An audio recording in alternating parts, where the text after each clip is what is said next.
Morning, everybody. How are y'all doing? Hope everybody's having a great day today. Morning, everybody. How are y'all doing? Whoa, let me turn my speaker down. Morning, everybody. How That are was y'all bad doing? echo. My bad. That echo should be gone now. I apologize for that. Had my Twitch up. I was in Papa Tez's stream listening to him, so I had to turn it off. Hey, Boiler, how are you doing?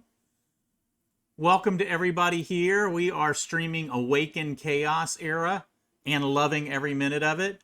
We're going to be talking a lot about the tier list we made yesterday, the community tier list that is a full tier list for everybody in the game. Adhocs, how are you doing? Adhocs, have you downloaded Awaken Chaos Theory yet? Chaos Era yet? You would absolutely love it. Anybody interested? I'll be posting these several times. If you're interested in our Discord, our Awaken Discord, it's right here. Put exclamation Discord and it'll pop up at any time. If you want our spreadsheet, exclamation spreadsheet. This is a multi-page spreadsheet that has a full tier list of every character in the game. Also has things like what should you buy in each shop. Has a lot of information for you that you can use. Thank you, Red Eye. I appreciate the follow. Everybody here, if you're here, feel free to follow. So that Stream Elements docs.google, if you click that, that is a view-only document. But once you view it, you can make a copy for yourself, and then it's fully editable. You can just drag and drop, move tiers, change any character that you want, and do anything to change the it's your own at that point. So that's our Discord, and then also our guild. I think we're full right now, but you're welcome to put in a request to join our guild. We also have someone Rethless, who is at this moment making a secondary guild to try to give us an opportunity. Let me make this. There we go. So you can see more of my screen. Rethless is going to create like a second guild. So glad Adhocs is here. He can tell us how to build multiple guilds, kind of like Gallifrey. We're going to take over this game like Gallifrey took over Raid and Summoner's Glory. Hey, I don't want to hurt the dog. They got a dog on their side. So how's everybody doing? Red Eye, how's your account coming?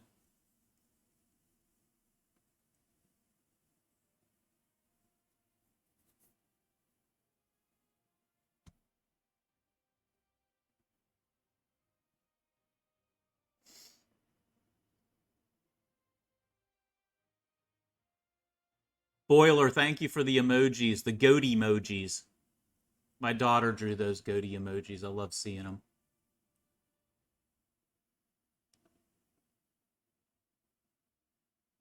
So Awaken is becoming my new Mistress of the Dark. I think I'm going to put a ring on it. I have not been on Summoner's Glory in 3 days. Ever since I started this game, I just can't find myself logging out of this to go log in at Summoner's Glory. Rage of Destiny is kind of my side piece. That's only an hour or so a day, but this game, if you haven't played it, it has elements of a lot of games. I'm not going to say it's straight up like Raid, but it is very much like Raid. It also has elements from Rage of Destiny. It has elements from other games. It's like it took the best parts of a lot of games and mashed them together. And I am really, really enjoying it. A lot of people are. We're in closed beta testing for the rest of this month. After that, they're going to wipe the game. All the servers will be wiped. Your progress will be wiped. However, if you purchase anything in the game, if you make any purchases, when everything's wiped and it restarts and goes global launch, they will reimburse you 150% of what you spend in closed beta testing. So it's a good time to try out some different characters, test out some of the packs to see if they're what you want to buy. So you know when the game starts what you're going to get back out of it. For example, this character here is an elite character, Zachary. But everybody gets him at the beginning of the game, and he's kind of like the Kale of this game. Once you get him, you can level him up real fast, max all his skills, level him up, and much like Kale, he's an elite that's going to be one of your first major carries for a long time. See ya, Adhocs. You're already advancing to Tulpa 10, Red Eye. That's good. That's good. I'm fighting Tulpa 7. I'm a little bit behind. I've been working a lot, so I haven't been able to play as much as I would like, but I am trying to progress as much as possible. Yeah, I like that there's so much to do. There's so many daily things. You don't run out of content, but it also doesn't feel soul-crushingly oppressive like some games.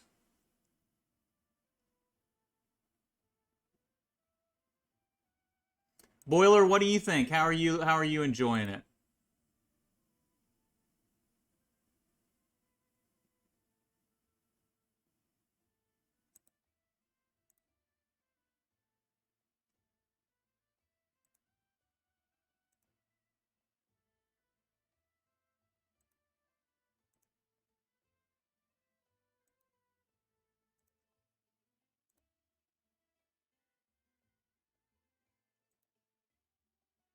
Exactly. There's a lot of good characters. You're not just chasing a few champs to compete. That's a good point.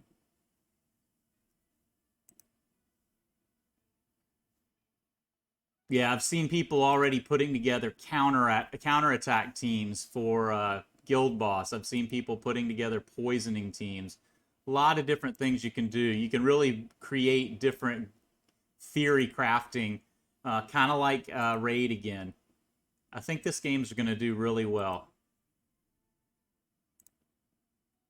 Honestly, even though it's in beta, I'm not seeing much that isn't ready to go unless there's just some things they want to tweak about abilities and stuff. It plays just like a game ready for global launch as far as I'm concerned.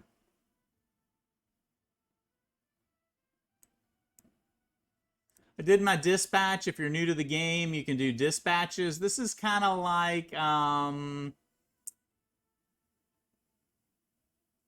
Rage of Destiny has something kind of like this when you do the send your ship out. Also, Summoner's Glory has something like this, the Anabasis. What you do is you're going to capture these dispatch. I have 5 out, so I can't do another one. But for example, this Hook Pirate, this is just a 1-star, so it should be easy. It's going to tell you to put characters in here. And you're going to want to put characters. If it's a Free Cities character, you get 10%. If it's a hero with command, you can get these. If it's a level 5 command, you get 30%. So you get different bonuses for what they are. And then, like, for example, if you put Mathesia, that's 105 success rate. You can just deploy her and she'll get them. Or you can go down here and see things that might only have, say, an 85 success rate. And then you can go down and find somebody that's another 15 or something and put them together until you have 100%. But you want to make sure you don't want to use the same characters because you can only use them twice in a short period of time before they regenerate their hearts. Arcane Dungeon, I was just in that. They have experience jelly dungeons in here, friend challenges for Matrix Tracker. Bounty hunting, you get 5 bounties a day. If you get to a point where you can't advance, you can go back here and blitz and take previously earned stuff, but it's much better all the time to progress. So I'm going to do a stage 19 right now. Hey, J-Town, what's up?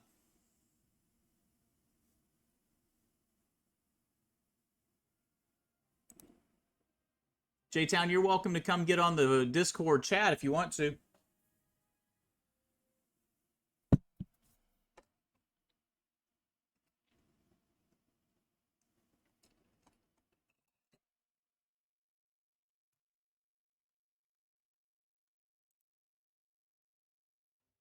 There, I'm in the Discord chat on chat 2 if you want to get on there.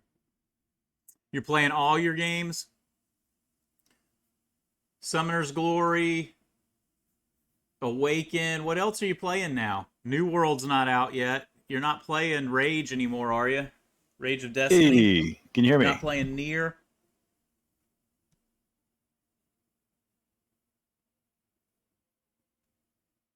CHUPACABRA, can you hear me, buddy? I still haven't seen the test server. I'm one of the people that they reached out to, so I guess when it goes live, I'll go look at it. But like I said, I'm finding it harder and harder to pull myself away from Awaken.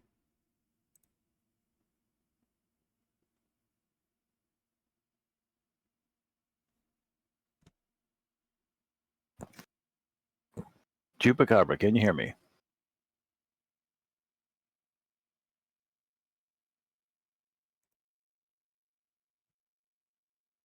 I really enjoyed our chat yesterday. That was a great chat with everybody on and talking with Gru and Dan and Joey Verse and everybody from the Awaken community coming on and building that tier list. That was honestly one of my favorite streams.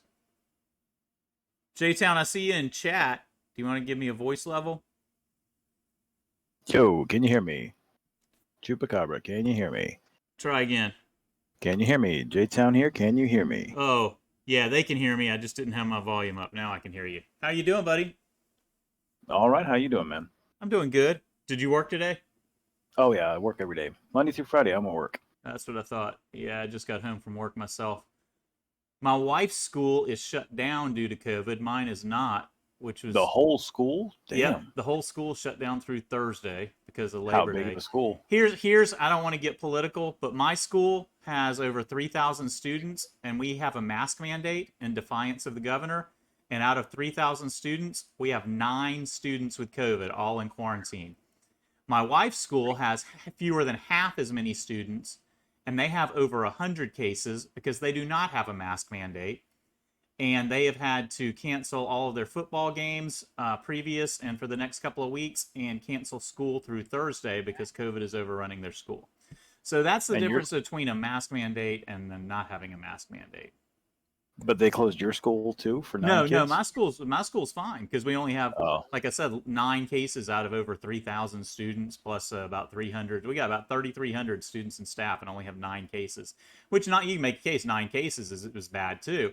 Any cases is bad, but it ain't 100 and some odd. Yeah. So I think that's pretty obvious, how effective it can be. And I've heard you say that many times, and you work in the medical community. Again, I want to get off this topic because I don't want to offend anybody. But I mean, I've heard you talk about, if you take proper precautions and you do what you're supposed to, you can avoid this stuff pretty much close to 100% of the time. I mean, not all the time. It's not the world's an imperfect place, but just even some before common COVID, sense. even before masks, people are gross, and that's why anything spreads. That's why the flu would spread, cold would spread. Right. All it takes is 1 or 2 people just being lazy and careless and not covering their mouth when they cough, or not washing their hands or touching too many things. It's just hand washing is the number one thing in the world. It's a proven fact that has increased the health of the entire population of the world. Yep. Hand washing. Yeah. But how many people will not do it? Blows my mind. Yep. And clean hands feel good, man. Use some lotion after you're done, man. Don't you like good clean hands? Jeez. All right. Anyway, back to video games. Something important. Back to games. Yeah, you're right, Gru. It's not political, it's science. Yeah, absolutely. If everybody would use more common sense, the world would be a much better place.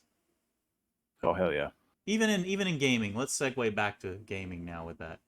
But if you need the tier list we had yesterday, just anywhere, anytime in the chat, just type !spreadsheet and the link will pop up, and you can link and make yourself a copy and personalize it however you want. I'm really kind of proud of the job everybody did with that. Did you see it yet, J-Town? No, I haven't looked at it.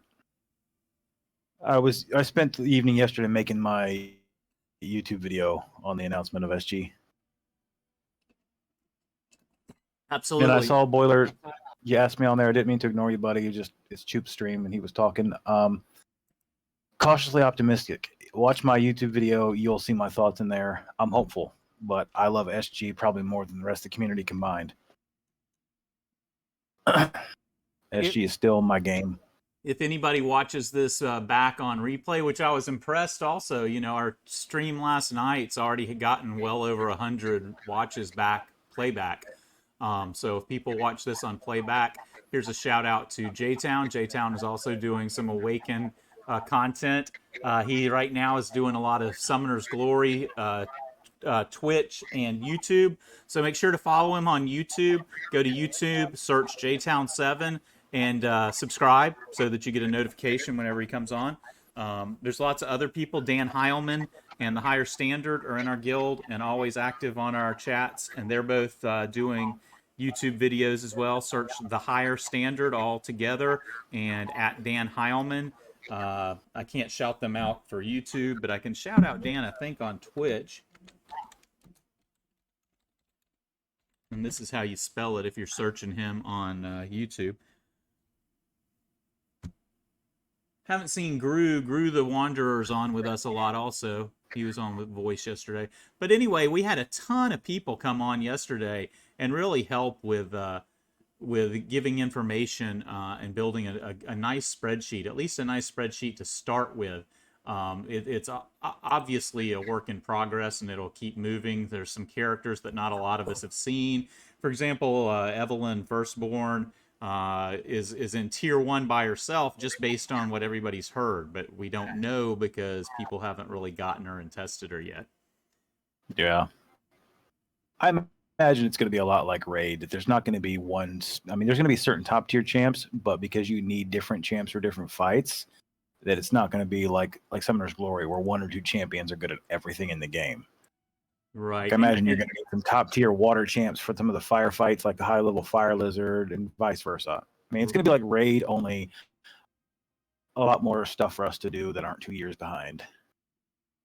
Boiler, did Dan do a video based on the tier list we made? I need to watch that. I've been at work today. I need to watch that, absolutely. If you have a link for that video, feel free to post the link here. I'd like for more people to see it too. I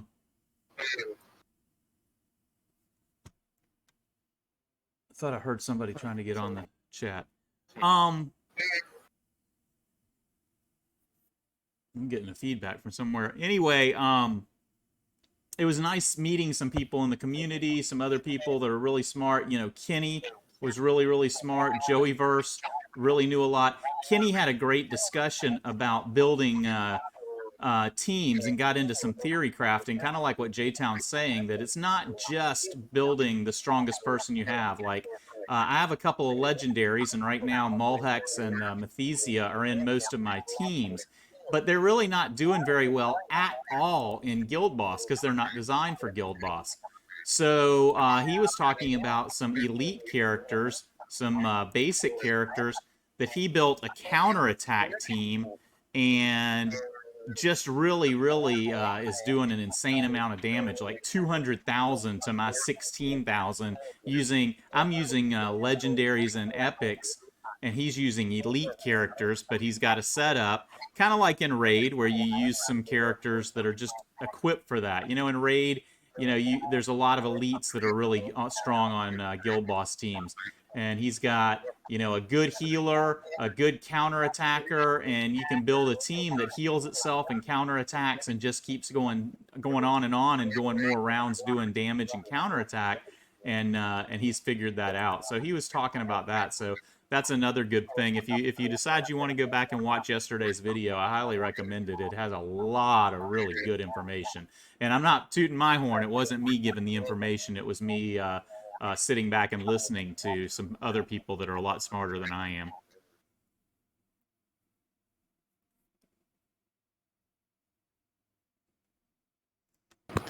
And another thing to keep in mind, I'm trying not to get too focused on what the top tier is right now, because I was reading some from the previous tests. I've pulled a Lydia, I think her name is. She's like a super crit rogue type character that in previous beta tests, she was like broken OP. Like, she would just annihilate Tulpa. It was just stupid. And then basically they nerfed her into being just average. So I'm keeping an open mind, because a lot of things we like now, they might watch us and say, oh, this is OP, and then they'll bring it down and something else will rise.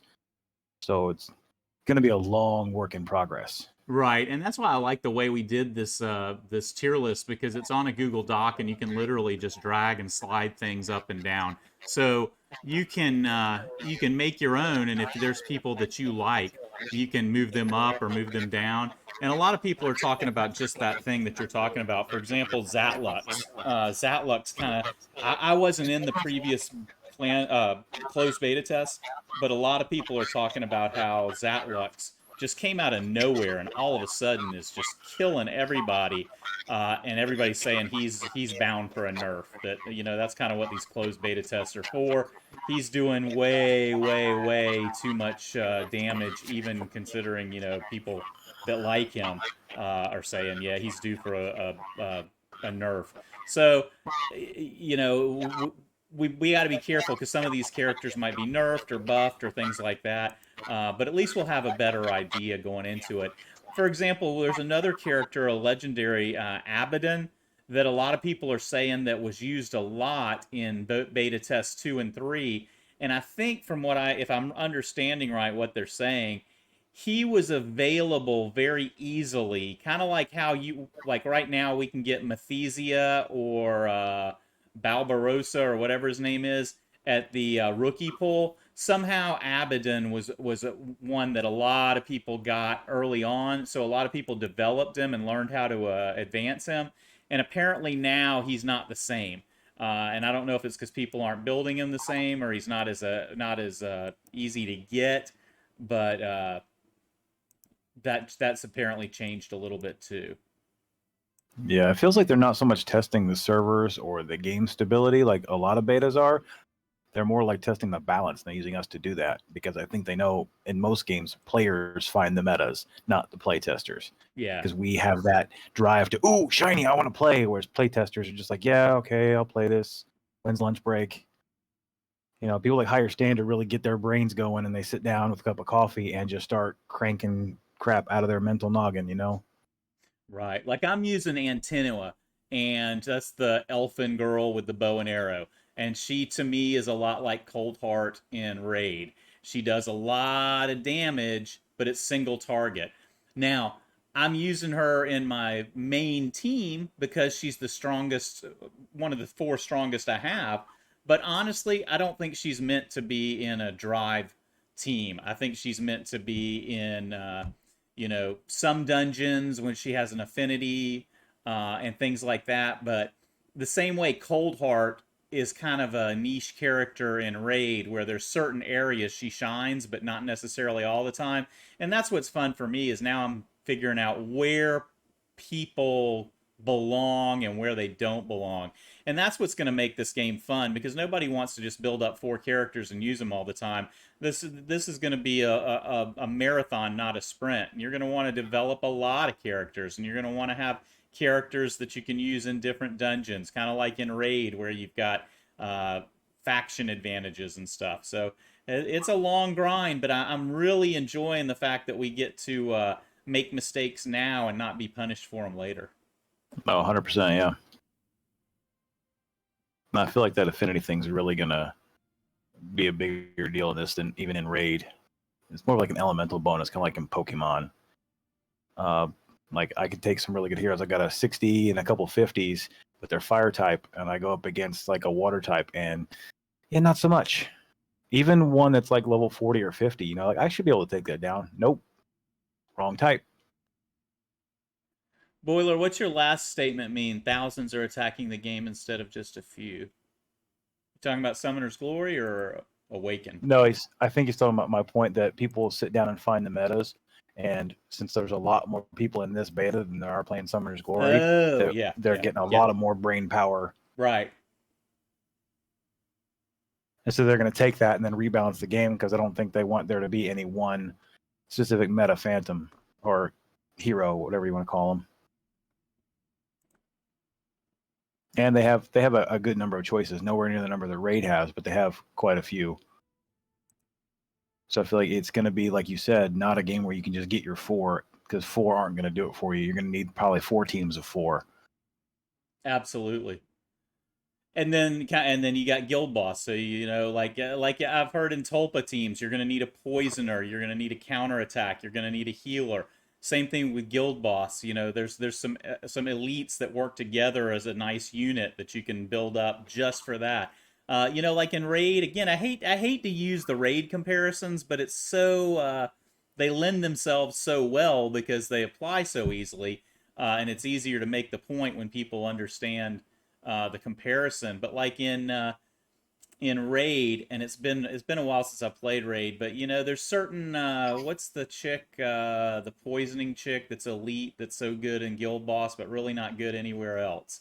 Um, Frozen Banshee. I use her in my clan boss team. yeah, Frozen Banshee. Like there's like Raven in this is an elite poisoner that reminds me kind of a Frozen Banshee. You might not use her anywhere else, but you might use her in your Tulpa team or in a Guild Boss team or something like that to as a poisoner.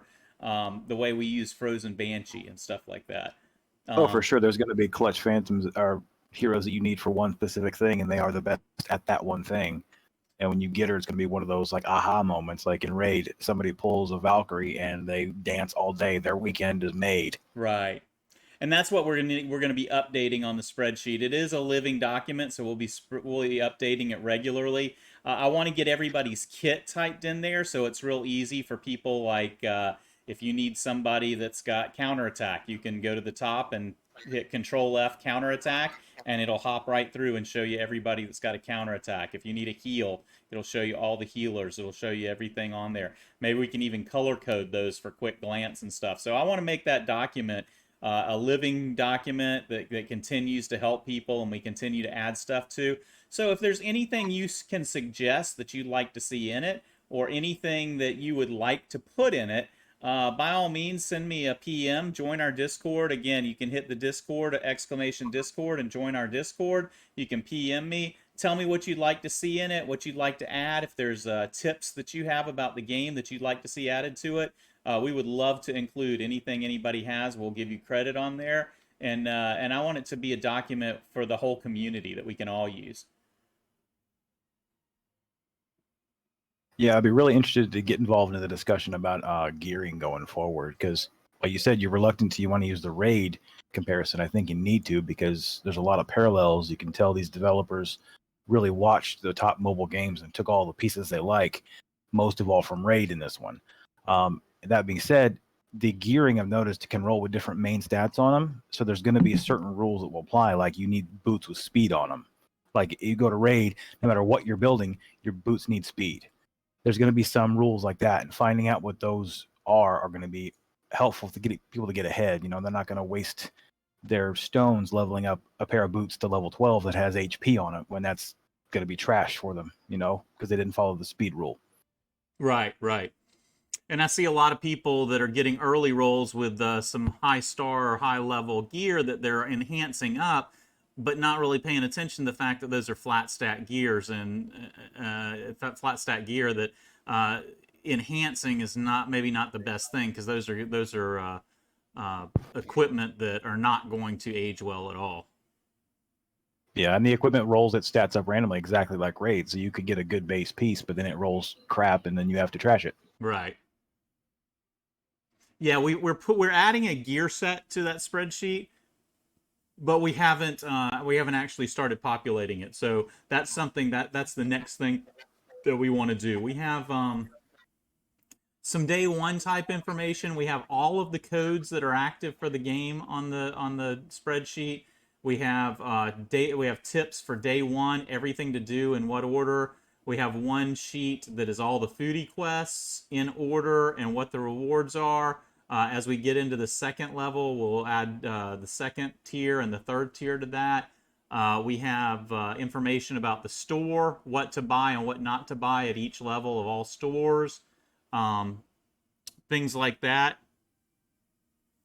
Hey, Zoldark. Yeah, and Zoldark's bringing up something important too, that speed boots aren't as important as in Raid because you can't lap enemies. So, for example, from what I understand, the speed is only important as far as speed tuning to set the order of your team. Like your fastest person will go first, your second fastest will go second, and like that. But you can't have a character that's, say, speed 340 and somebody else's speed 180, and you can go like 2-3 times before they go again. You can't lap them like in Raid, but you can use it to set order. So it's a little bit different, but it's still important. You're right. To your point, J-Town, you're absolutely right. Yeah, it'll be a competition between you and your opponent who goes first, because that could make or break some of fights. I have pulled Goobeg, who's a little goblin poisoner, and while you can't lap your enemies, he does have a special ability where he can get bonus turns if his speed gets over a certain threshold. So Right. I wonder if that mechanic will be repeated through any other of the champions in the game. There's a couple of other ones. Mulhex, after 8 turns of the enemy, he gets a bonus turn. So there are a couple of ways that you can get. You don't really lap people, but you're right. There are effect bonuses that will allow you to attack an extra time or a bonus time. And those can come in really handy, especially if you're building like PvP and arena and stuff. Also on the spreadsheet, a lot of people were notated who are especially effective in the arena. People like Hugh and some other people that are elite or epic that might be overlooked but would be great in PvP. So there's another one that you want to build out. You want to build out your arena team. So people that are thinking, well, you get 2 legendaries right off the bat, I need to build those out first. Maybe not so much. Kenny was making some good points about how you might be building out a lot of elites and epics right off the bat. Yeah, Zoldark is running Hugh as a speed lead. He's a great initiator in the arena. So there's lots of people that can do a lot of things good for you that aren't necessarily legendary or thought of in the top tier. When we were building out the tier, we got tier 1 and tier 2, and a lot of those are your workhorses, but tier 3 and 4 is full of a lot of elite people that have special abilities that cause them to shine in other parts of the game. Yeah, I agree with that. I actually was having good luck with Virgil as a speed lead, as an initiator, silencing a lot of the enemies before they get to go at all.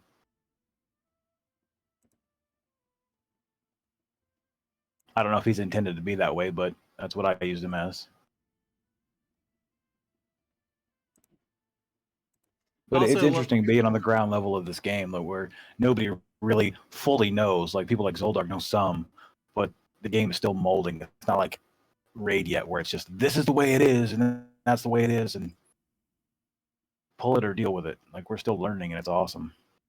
Yeah, I've heard some people say that some entire game components from like beta test 3 changed entirely, like the way they did stuff. So it sounds like the developers are listening to the community also, and that's a good thing. That's a good sign, and making changes to make the game fit more of what people want. Grew the Wonder, you doggone son of a gun. Knocked me out of first place in the freaking arena. Why do you sound surprised? Because he is a little greedy turd. Sound surprised. No, I didn't. Those of you listening in, J-Town7 is joining us, and this is Grew the Wanderer joining us now. Oh, you was too late. I got you. You beat me right after it changed over. Okay, cool. I'm not as mad at you anymore. No, I beat whoever was in second. I left you sitting at first. I only had time for one fight, and I was in 7th. Oh, gotcha. And he didn't want to bump you to 7th. So he did you a solid. I gave him crap You were the other day. yelling at Yeah, him 'cause he's- publicly. Well, he's taken first since you guys built the server. If you don't have it, he has it. Hey, I haven't even been playing lately. I even realized, I went on the other day and realized I had my secondary formation like with experience phantoms in there. So I only had a BM of like 140,000. So I'm probably in like place 287 now. Crixus was trying to beat you in your experience. Phantom's We're just never banging going his to head let against the him wall. live Like, that why are you so powerful? Crying into the mirror. That was Sorry, awesome. Crixus, but it was hilarious. Is Crixus in here? Who all's in here? Oh, I don't know. Let's look who's in here. If he Who's watches it joining later. us? Is Dan Heilman in here? Is Dan Larkin? Surely not. Galaxy Hoss, Judge Judy Slayer. I love that name. Let's see if it Smiling works. Knight. Say Is say Smiling Dan's name Knight in 3 here? I times. think Smiling Knight. Did Smiling Knight join our guild or just send me a friend request? William Cohn. Is William Cohn in here? We need to get William Cohn on this game. He would love this game. Train Lord.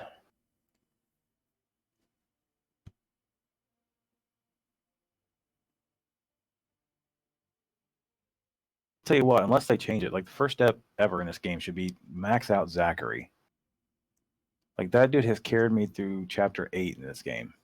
Absolutely. That is the first thing on the spreadsheet is like get Step your 1, Zachary, get Zach. max him out. Level 5 Laser Lotus. How are you? Welcome to the stream. That is a nice name. It's fun to say. It is fun to say. Level 5 Laser Lotus. It's like that's a move you do before you kill somebody with style. Like that's the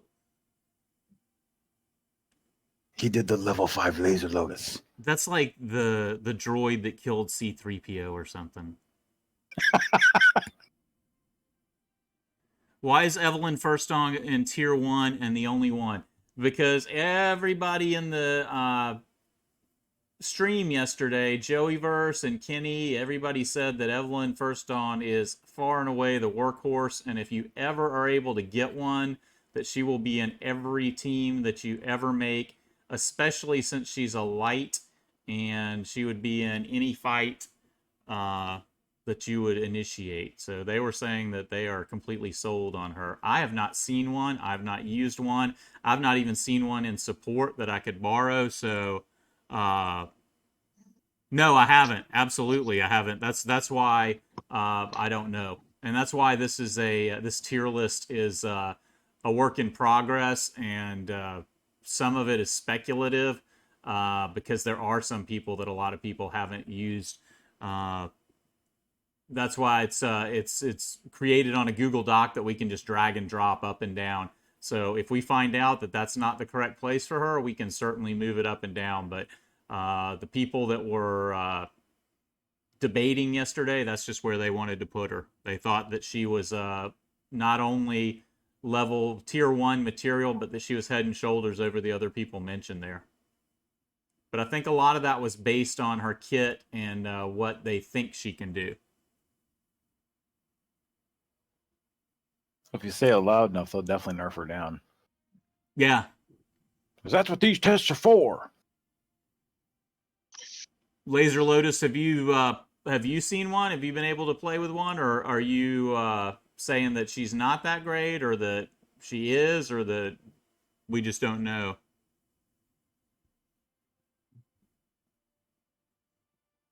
A good amount of them are in incorrect tiers. Happy you guys are making content.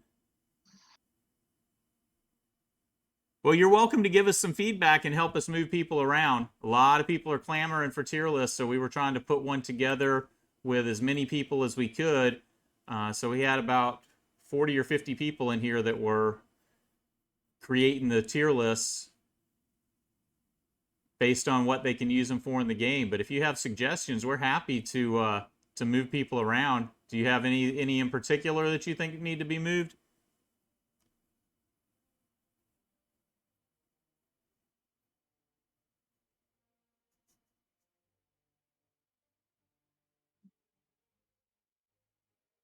Yeah, I'm glad to find out like this while it's a beta test, and since we're going to get reset and refunded, as long as they don't wait till after they release the game and then like ninja nerf stuff people have invested into, because that just kills a game.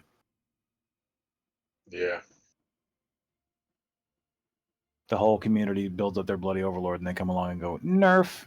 People will quit, man. Especially people who can't play as hardcore as other people. You know, like not everybody can play like Dan Heilman. Some people can play for like 30 minutes, hour a day, and if you know that can reset like months of progress. So I get it.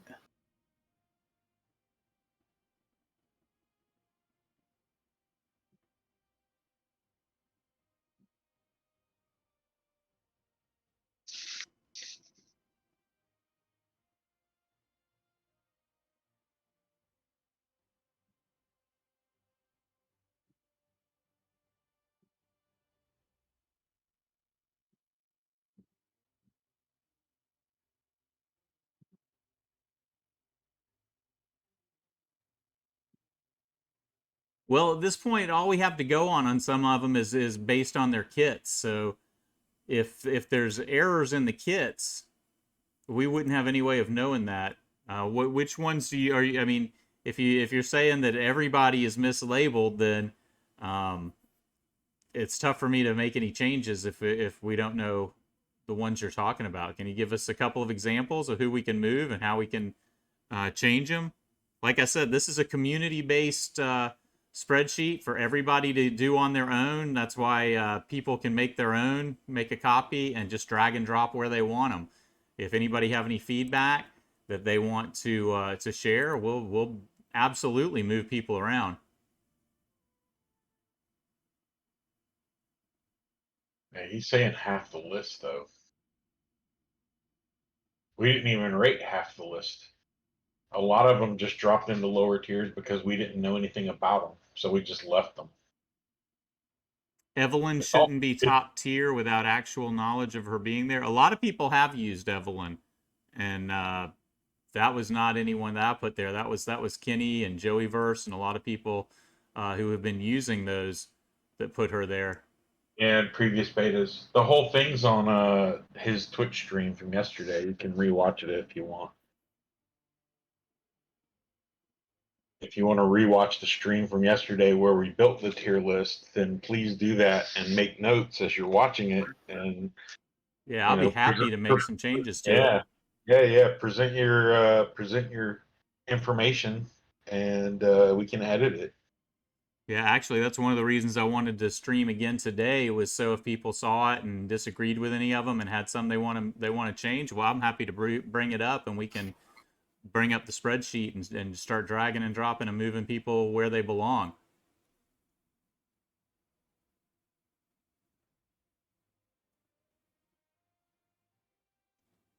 But Just people are pulled an wanting epic tier Natalia. list information, but nobody has all the characters, so some of it is going to be relying on other people's um, input.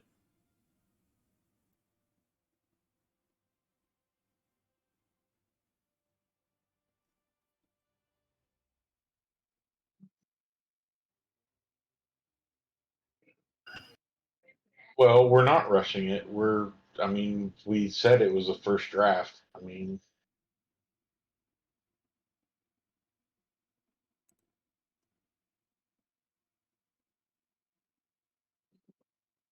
Well, I'm pretty proud of the work that went into it and the fact that a lot of people learned a lot of information and how to build their teams and strategies. A lot of it was based on also return on investment, which characters are going to be good to build around at the beginning of the account, which is why a lot of the elites that can be used for strengthening accounts are higher up, like Zachary and people like that. I think that's why some people were saying Evelyn, Abbott, Connor, Thomas, William, Hugh, some of those, because of their ability to be used in individual areas that they can thrive.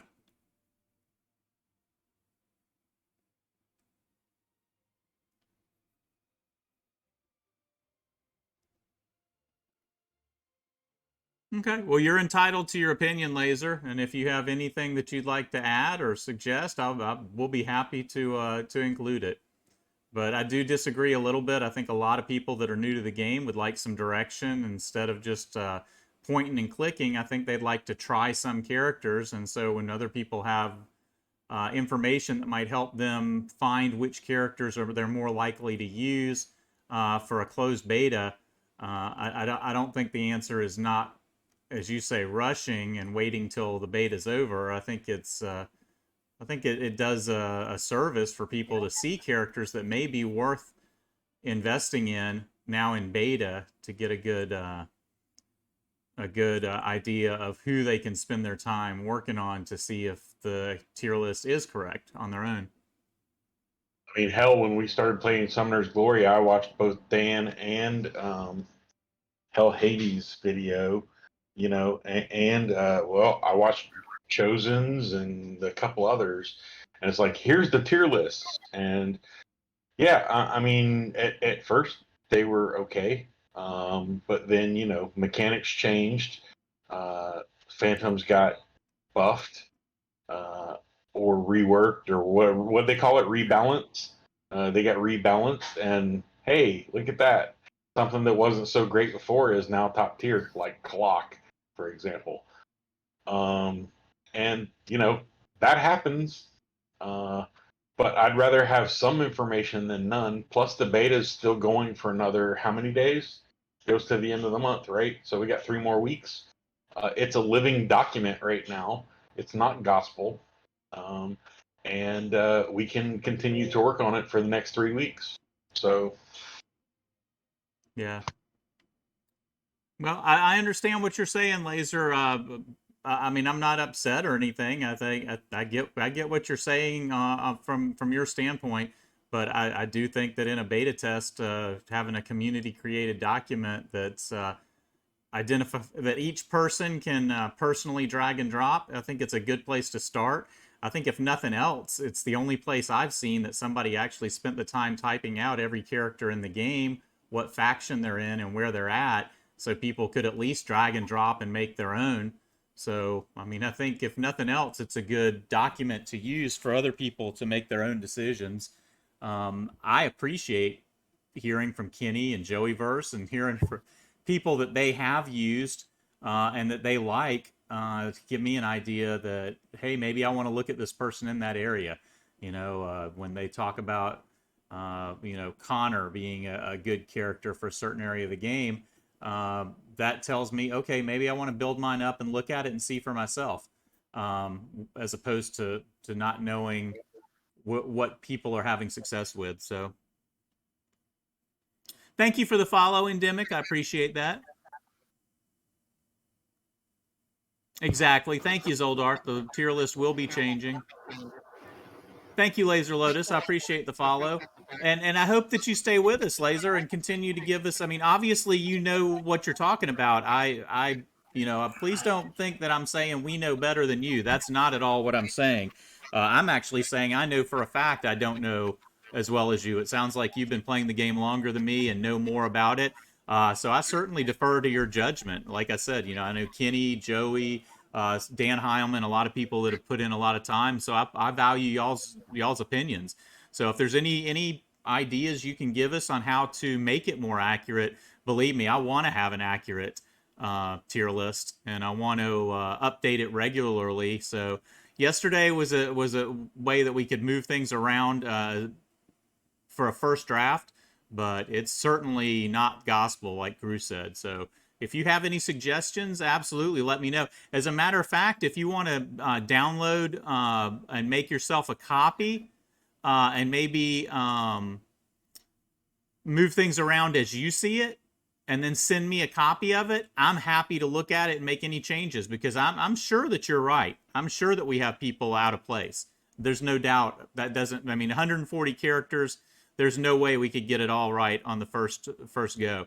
But my hope is that people like you will look at it and say, wait, that person belongs higher, or that person belongs lower, or you're not thinking about what mitigates this person, or even this person's better if you pair them with somebody else. So if you see something like that, absolutely let us know. I certainly would appreciate hearing everybody's opinion. I think we're having the wrong conversation about the right thing. Right. If you listen to the Mythbusters of yore, whenever they would talk about something, the difference between just having fun and science is writing it down. So this tier list, if you look at it, it's a work in progress. It's a long-going science project. Every science project starts with a hypothesis, what you think. And then throughout that, you find out if you're right or you're wrong. If we don't write it down and we don't put these things that we think are the best ones, it's not going to give people targets to test. If we say that's the best one, well, the people that pull it, go find out. Is it the best one? Report back with your findings. But if we don't write anything down and we say, okay, you're all on your own, figure out what you like, people are going to like, I leveled the one with the big boobs and the red hair. What's she good at? I don't know. She looked cool. Like, this is not the tier list we're giving to you. Like, use these phantoms now. Make your account better. Like, that doesn't exist yet. Hell Hades website that everybody goes to for raid took years to get to that level. You can't just crap something out day one. Like, here's the tier list. Took me 4 seconds. Like, this is a game that's not even out yet. So if we don't write it down and we don't work on testing them and it doesn't change over the next several weeks or months till the game comes out, then what the hell are we doing? You know? I do get where Laser Lotus is coming from, and I do want things to be as accurate as I can, and that is ultimately the same goal. I think like you said, I don't think we're so much disagreeing as I think we both have the same goal in mind. I think we're on the same team. It's just I want to get information out so people know what we can work on to try to get it. Not I don't want to say better, but maybe more narrowly focused and analyzed. But I think it's going to come into more and more focus as people play more. And another area is some of these characters may not be great right now, naked and unascended, but later on could become a lot better. Like in Rage of Destiny, where there's a lot of characters that are not good at all the first like 3 levels until they get like their skills leveled up the 4th time, and then they start getting like a leech or something like that really makes them shine. So there's a lot of characters that I think that we may find out that are better later on. Look at like in Raid, you had characters like Armiger, that it took a while for people to realize that they were really kind of misclassified. That you've got a common or a rare that's really more like an epic, or what's the common character that War Master or whatever his name was that could end up soloing he could solo areas by himself. I mean, there's going to be some characters that really shine later on. So the more you play, the more it is going to become a more and more accurate list. But I don't think there's anything wrong with taking everybody's group consensus and using that as a way to direct who you might want to focus on while you're learning the game. How about you just put a big, huge, red box with a disclaimer that says, "Look, this is our tier list that we've come up with as a group during closed beta 4. All the information is subject to change. It's all our opinion based on the limited information that we have." How about that? Will that make you happy, Laser? I mean, look, dude, we can't, we have to record this somewhere, and we're doing it as a community because we don't all have the same heroes. So people that do have the heroes will be able to start testing them during this next 3 weeks. And even then, it's still best guess because they may change it before the game releases. So,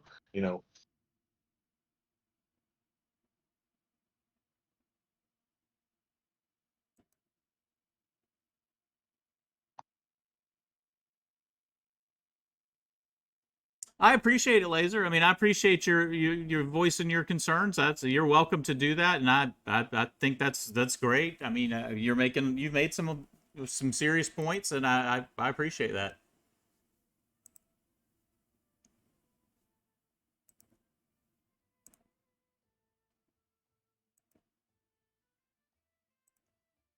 And I hope, and honestly, I do. I hope you stay with us. I appreciate the follow, and I hope that you continue to help us as we continue to make these. We would appreciate your input, as well as anybody else here.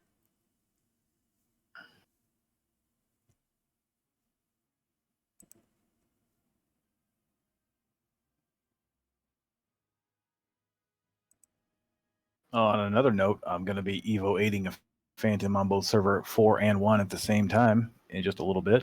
Nice. nice. World first. Thank you for the follow, Doverload. I appreciate that. Thank everyone for joining the community. We were really working hard. I know on Summoner's Glory, a lot of us came over from Summoner's Glory, and we built a really large community. And I'm hoping to do the same thing here, where everyone's welcome, everybody's able to contribute, everyone's friends, whatever guild you're in, it doesn't matter. We just want to help everyone as much as we can to enjoy the game as much as possible. So please feel free. If you're lurking, that's fine. If you're happy to lurk, that's great. If you want to drop your name, if you want to add friends, if you need friends in the game, feel free to drop your in-game username, and there's a lot of people here that can add you as a friend. If you're looking for a guild, our guild is close to full, but we have another guild starting up, and I could point you in the right direction. We also have a Discord here. If anybody is interested in our Discord, you can do !Discord in the chat, and it will bring up our Discord. Everybody's welcome. It's a private Discord. There are several games in there. There's Awaken, there's Rage of Destiny, there's Near Reincarnation. What else is in there? Magnum Quest. Some are run by different people. A lot of content creators in our guild.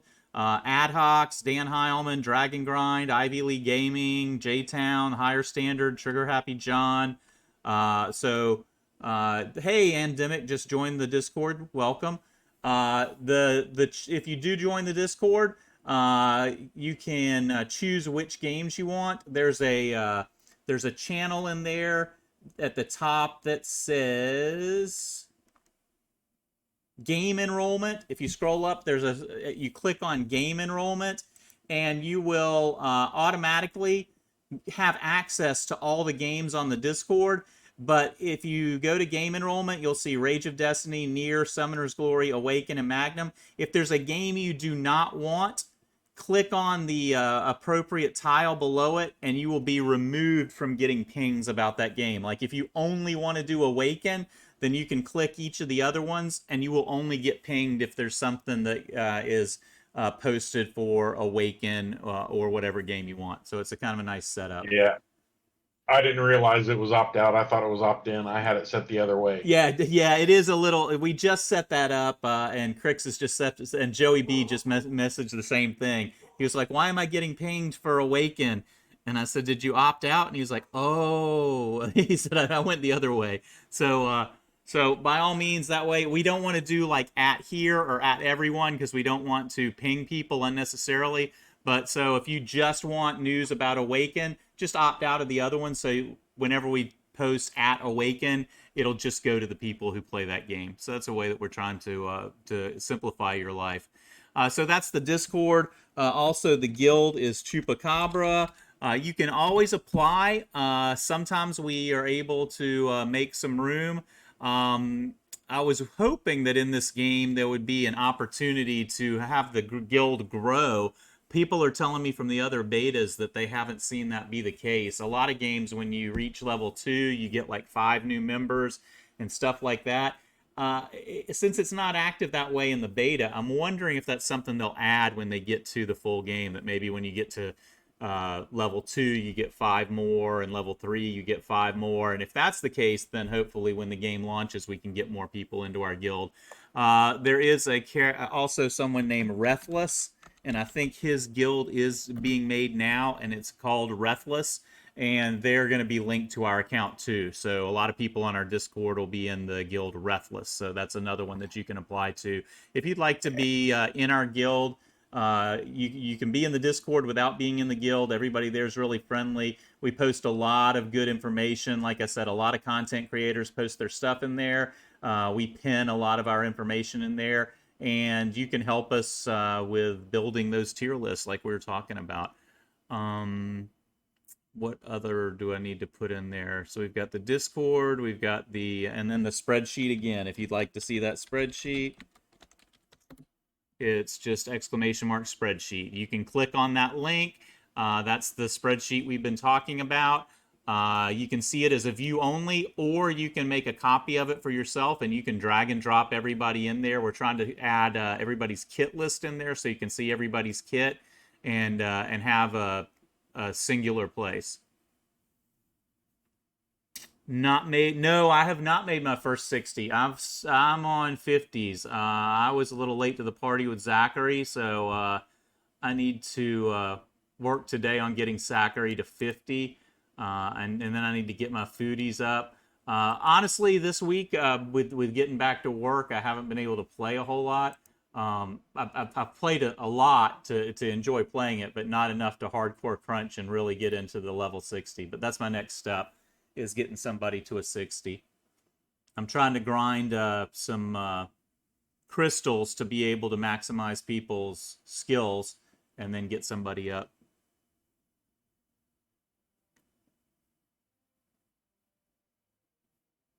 Zoldark, who are you running as your main characters that you like a lot? Who do you have as a 60?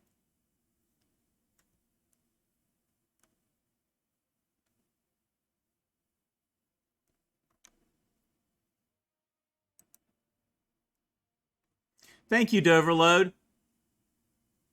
See, that's the kind of thing I want to do in here. Doverload said if anybody needs a support 60 Zatlux, you can add me. So Countless Skies, if you want to search that name, you can search that name and add as a friend. I'm going to add you as a friend right now.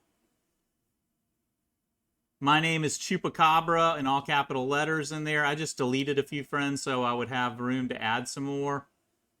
J-Town is in there, so if you want to post your in-game username and link friends, absolutely. That's another great thing to do.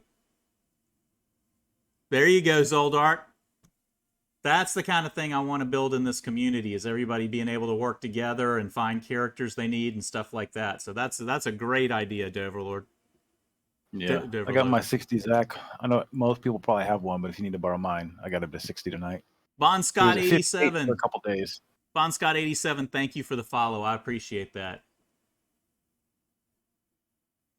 And that's another thing now. If we can link friends and know everybody and get to know everybody, then at the end we can like take a screenshot of our friend list. And when this thing goes active, first thing we can do is link everybody as friends, and that's going to exponentially help support whatever we're doing. You know, if you've got a good link of 50 friends that you know are going to be hardcore playing this, that's going to help everybody a ton.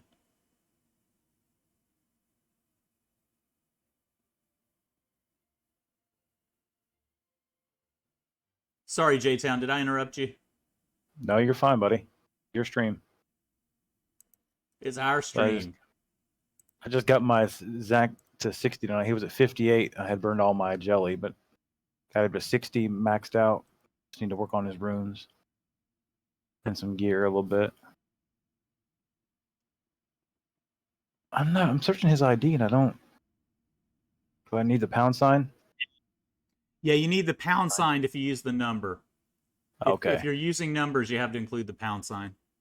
I hate the numbers. Just give me your name. For who? Everybody. Like, I'm putting in the Doverlords right now.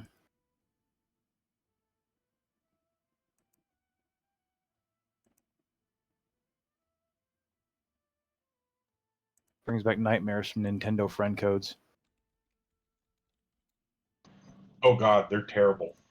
Yeah, like things that are made to be different, just to be different, piss me off. Like the WoW UI for an MMO is the best UI that's ever been made. Everybody else just tries to be different. Like, no. It's like the steering wheel. Don't reinvent that. It's already perfect.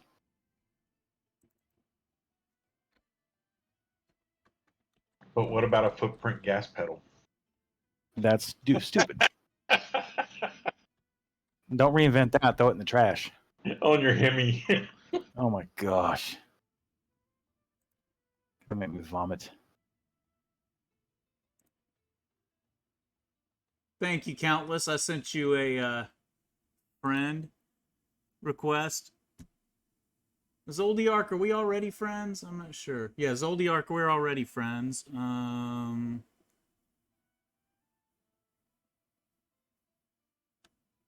Yeah, Choop has AC/DC connections. I like the Bon Scott name. I was thinking that same thing. Endemic, I love the glyph system and farmable skill ups. Yep, absolutely. Zoldark, back to what you asked. My Zac is my best carry so far. 100 crit rate, 225 crit damage. Holy cow. Nice.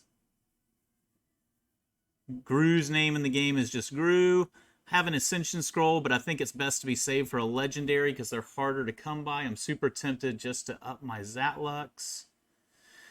Boiler, who should I 6-star first? Zatlux or Balbaroth? Valbreath is going to be my next one. So I don't have a Zatlux. The Valbreath freaking smacks. Yeah, it's hard to say no to Zatlux right now. Yeah. If I get them, I would try them out. Yep. I've cruised through hard 5 and through 8 normal with Zach Balbreth carry squad.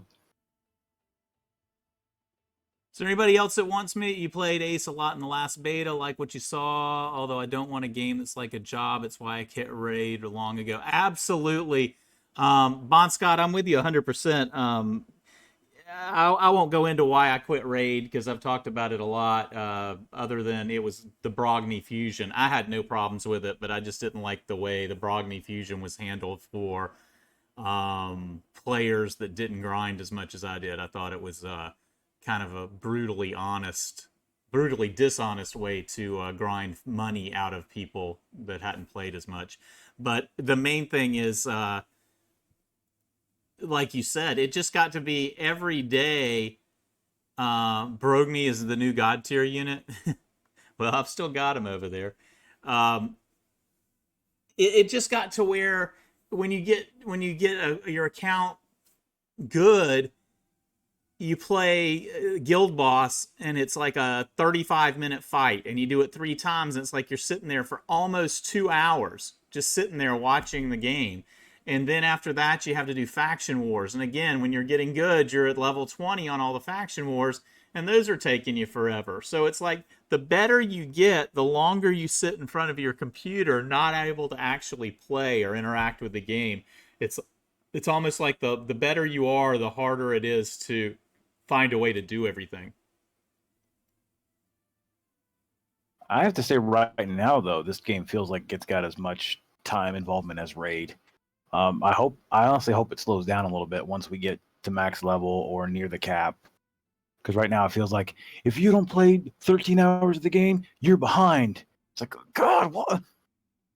So it is a nice game. I'm glad we're all liking it, but I kind of hope it slows down, otherwise it's going to cause burnout. But here's what I like about it. FOMO. I hear what you're saying. Here's what I like about it. I like that you can go here and do a dispatch, and you can do 5 units, and then you just leave for 2 hours, and it's doing it on its own. You're not having to sit there and watch it. And then you can do the Arcane Dungeon and fight for Jelly experience, but it's only open for 30 minutes. So it's not a long time. And then you could do a couple of different things. You can keep kind of hopping around, and you don't really have anywhere that you have to stay forever. That's what I'm liking about it. But if you looked at all the things that you could do, like in a day, you can do this dungeon, grind for this, make some progress on this. If you wrote those down on a list of things to get done that they allow you to do in a single day and worked on them in the same order every day, right now, while we're still progressing, that equals a few hours. You're right. Like, I'm not looking for that to be long term. It's absolutely more than like a Rage of Destiny already. You're right about that. Because that's an AFK game. That's an Right. AFK game. This game is literally the amount of content as Raid. I just hope that when we get to the end game, like we rush up to get our 60s, and then it just kind of like, okay, the progress rush is over. Now it's just the finesse and the enjoyment, and not like play or get behind. And we're because then it sucks the fun out of it.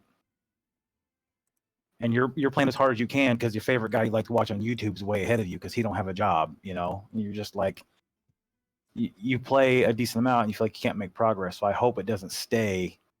Like, I don't want there to not be content. I just hope it doesn't stay like ass loads of busy work forever. If you understand what I'm saying. Yeah. Yeah, I got you. Because it's a really nice game. It's beautiful. It's got cool characters. The stat building. It's scratching all those itches we have. You know, the only one it doesn't scratch is the open world exploration, which it's a mobile game. I get it. But if it keeps going on the way of Raid and stays long, it's going to have that same issue. I mean, that's everybody's issue in Raid, free to play and whales, is that they have to spend 4 or 5 hours a day on the game or not make progress. Yep. So hopefully, since they've learned and pulled all the good points from Raid, the good points from Rod, the good points from AFK Arena, and blended them together, bring that in mind too. Is it's a game on our phones. We love it. Some people will play every day, but you shouldn't feel like you have to. So hopefully they're watching these streams and they hear our feedback, you know, just like we can tell them other things like, hey, the events were too hard, like nobody could get to the top tier of that event in the days that it was open. Things of that nature. And I'm not trying to be negative. I just want to bring up real points to the testing. Like, hey, like I love this game, but I don't want to also feel like if I didn't play it as many hours as the Dan Heilmans or the Zoldarks each day, that I suck, you know? Hey, don't hate on Dan and Zoldark just for being smarter than you. That's true. I want to lose because they're smarter than me, not because they had 17 hours more than I had in the day. Like if I lose because I'm an idiot, I'm fine with that. I don't want to lose because I was too busy.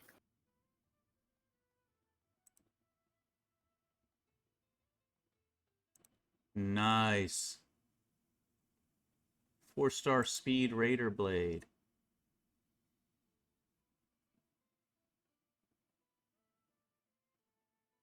That's not bad.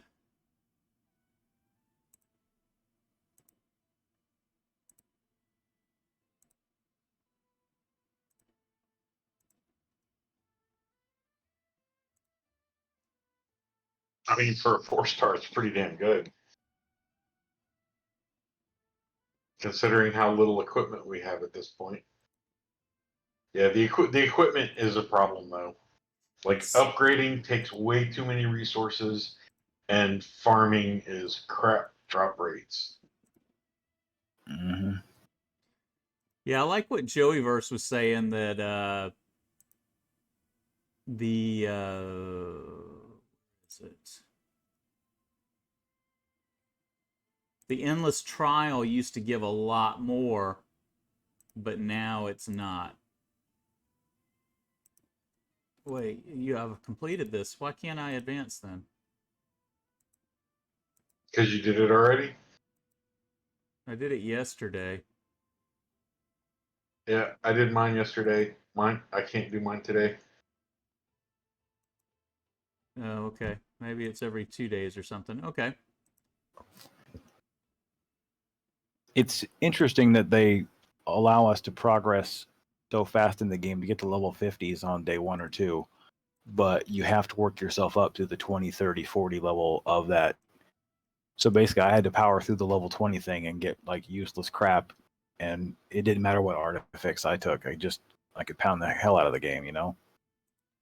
It's like it almost should be like, okay, you're already at level 50, we're going to make you do the level 40 one at least. That seemed a bit weird.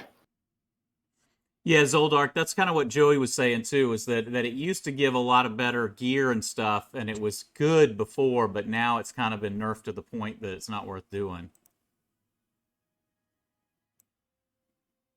So again, I'm sure they're trying to find a balance for the release. An arena feels a little bit like a slog. Like I use up all my tickets every day, and it just feels like it's going to take forever to get up to these higher tiers. Yeah, I'm not even sure how some people got up there already. Yeah, I was wondering that myself. Actually, I'm glad you brought that up. Yeah, how the hell are they like on platinum already? Like, did they just spend a bunch of money on arena tickets and just go to town, and that's all they did? Because those things take a while. Yeah, I mean, I win every single fight, and I'm like still bottom tier, next tier up, maybe.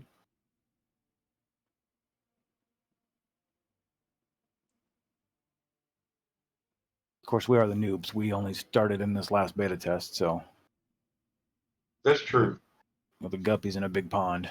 But still, man. I mean, like, how much time does that take? I mean, I guess I could write a macro to do it for me, but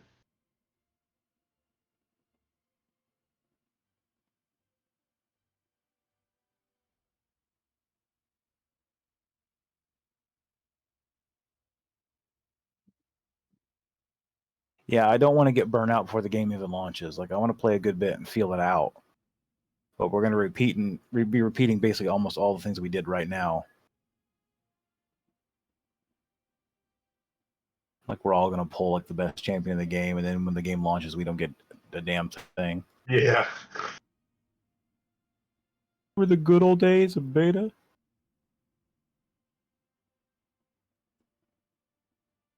Boiler, you were in the last beta for a while. Tia, who's a nice carry. Doverlord, just missing the upgrade shards to get easy levels. Guild Vault has tickets, but that's a lot of tickets. You're almost silver. And just getting there for the Foodie's Guide missions. And Zoldyark, leveling gear from 12 to 15, costs 150k. Mid-silver arena, almost all the teams are whale teams. Yeah, I can see that. And you know, I think with the whales, and more power to them, I think there's a lot of people whaling right now because, let's face it, it's a time to whale because you're going to get that money back with a 50% bonus. It's like somebody was asking me, is the gold boost worth it? And I was like, well, you know, now's the time to try it because if you buy it now for $14.99, you're going to get back 20 or 21 or 22. And No. So hold on. I'm going to read this to you. I'm going to read this to everybody right now. Okay. Dan read this in his stream the other day. He has it in his spreadsheet. He has a screen cap of it. So pay attention to the wording. Any purchases made during any of our beta tests will be returned in ACE tokens. So everything we're buying, $1 equals 1 ACE token. Okay? An in-game currency that can be used in a special shop when the game is released globally. Okay, so people who baited and spent money get a special shop with special tokens called ACE tokens. The new shop will contain all bundles and packs that were previously available during all of our tests. So even if there were packs in the first, second, or third beta that we, the three of us in this voice channel right now, have not seen, we'll see them in that shop. You now have the option to either use ACE tokens to get the same bundles you purchased or buy diamonds. Okay, so ACE token, say ACE token is $1. You can rebuy all the things that you've paid for this time around, or you can buy diamonds with it instead. The diamonds is where the 50% part comes in. Hold on a second. All ACE tokens used to claim diamonds will be returned at 150%. So the packs that we bought, we're still going to be paying the same price that we paid this time. But if you choose to use those ACE tokens for diamonds instead, that's when you get the 150%. The wording is very, very meticulous on this. Oh, that You does must make have a found big a difference. more different, more in-depth version. And it says all ACE tokens use all, and I'm reading it as it's written. Sorry, so sick. All ACE tokens should be used to claim bundles or packs will be returned at an equal value. So returned at an equal value. So if you're buying a pack right now that costs $20, that same pack will be available for $20 when the game comes back. There is no bonus there. Now, if you take that $20 and go buy diamonds, that's where the 150% kicks in. Okay, Okay? that's good to know. So I reread it yesterday and I was like, hold on, I need to say something about this during the next stream. So thank you for bringing that up again. Awesome. That's good to know. That's good information. Yeah, it's like a more convoluted founder's bonus that you buy into at whatever level you want to. Yeah, and I will put it in our Discord, and I will. I'm screenshotting it from Dan's spreadsheet because I don't remember where it is, and it's easier to do this. Okay, I've So screenshotted. Boiler's saying the last beta he spent $4.99, and then this beta he got $4.99 to spend back. Yeah, so he's saying what you exactly. Exactly. Okay, so I'm gonna put it in Discord. I'm gonna put it in Ace General Chat.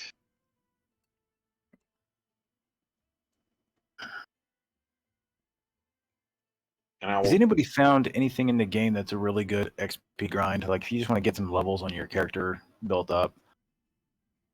Yeah, what you I've feel found stuck. is the in the dungeon when you get the Arcane Dungeon and you get the Jelly Dungeon, right here. I've got 14 minutes left. So here's the jelly madness. But the trick is I want to go to my backpack. Actually, in your backpack, you can get the double jelly Yeah. experience. So you go to, you use one of these double experience cards, 6 hour, and you use that while you can do the jelly, so you're doubling. But here's the trick in that we found, that I didn't find, somebody found yesterday. Why did I go on an adventure? Somebody found this yesterday, and man, this makes a big difference. And the advanced players already know this, but it was new to me and Gru and some other people. So when you go in to Arcane Dungeon and you challenge, right here you see your bonuses. It says 1 because I have my silver card active. This experience potion, where you get a plus 100% experience for 6 hours, I used that, but I've only used an hour and 45 minutes of. So now I've got 15 minutes. I can click on it, and now the timer starts going again. So I've got 4 hours and 15 minutes, and I'm going to use that now for 15 minutes in this arena until the Oh, that's jelly's beautiful. gone. And when it's done, you can pause it again, and I'll still have 4 hours of use on that. Does that make It's an sense? ability toggle. Yes. I like that. That's actually kind of cool. Yeah, it is cool because I did So it you're the not like first day to and used play it for for 6 20 hours. minutes, and then it just ran off 5 hours and 40 minutes. But this way you can maximize it and only use it when you're in there, so you can make them last a long time. So now you're getting double the XP for 15 minutes. That thing pops up for like 30 minutes at a time, so you need to check on it every now and then to see if it's available. And then, like, so I'll grind it for 15 minutes and get double the XP. Does that help any? Yeah. Now that's just the XP jelly. Is that XP toward your actual character level? Like your actual account level. Like my account's now 15.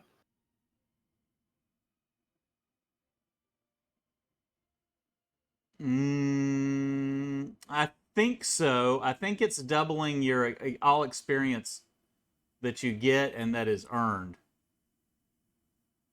Like if you were in a regular, if you were fighting somewhere else, I think whatever experience you earn is doubled too, as long as you've got that active.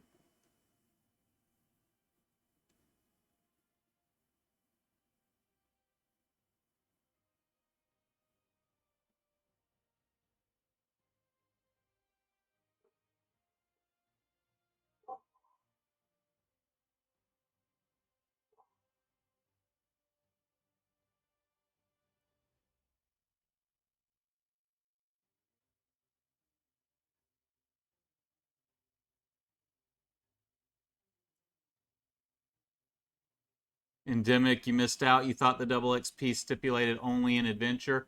I'm pretty sure it doubles the experience jelly in here.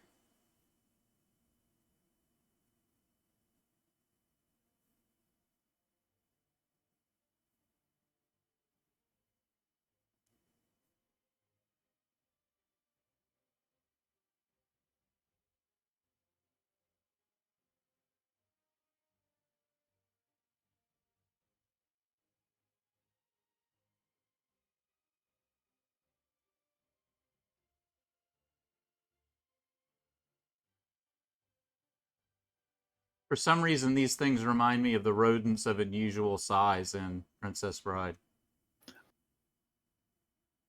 ROUSs. There's no such thing.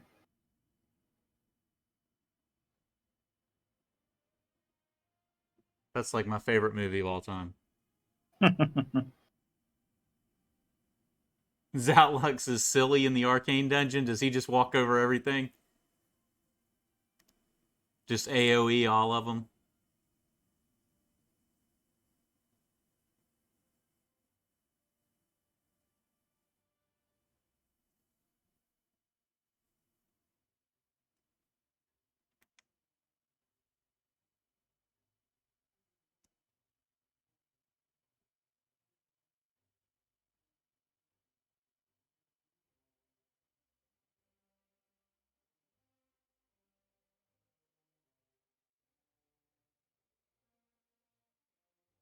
Yeah, when you get to level 15, remember your codes Sword Out and Ace 777. Uh, we have a list of all the codes that I'm sure you guys have. So if we see any codes added, the ones we know are Ace DC, Ace FB, Level Up, Who's Your Daddy, Ace Bonus, Sword Out, and Ace 777. I think that's all that we have, but if anybody knows of any other ones, please share them with us.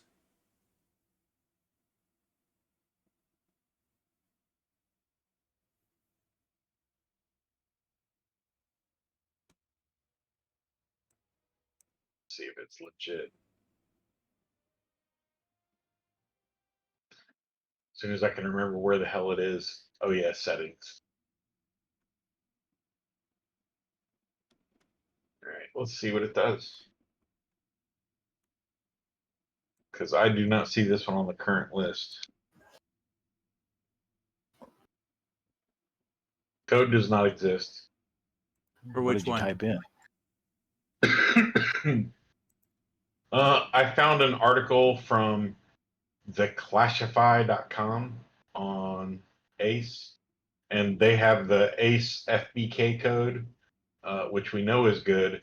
That's the Facebook code, and they have Ace SUV, ACE SUV. But Ace SUV does not work. Does Ace FBK work? Because I used Ace FB. Mm-hmm. Oh, I don't know. We try. I thought it was Ace FBK, but I see you are correct. It is different. So I wonder if that's two codes. Had you already used FBK? FBK is not valid either. So this article that I found has two invalid codes. Maybe it was older from a previous test. Maybe. Yeah, it might have been from a previous beta because I saw an old content creator that used ACE FBK in theirs, but Dan had ACE FB, and that's what worked for me. Hooked on phonics worked for me.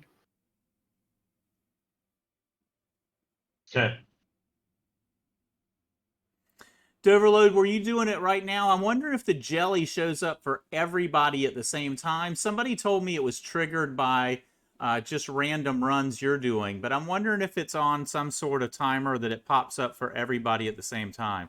Like, do you guys have jelly right now? I do, and it's got 6 minutes and 26 seconds left. Same. So it's not triggered randomly when you do. It must be on some sort of timer. And so at 7, it's a 30 minute, so it came on at 7:30 Central Standard Time today. We need to look and see if it's coming on at a regular time. It's on a random timer. Okay. I wonder if because if it's on a regular timer, like if it's on at 7:30 Central tomorrow, maybe we could start triangulating how often it's on or when it's on, because that would be a really good thing to know.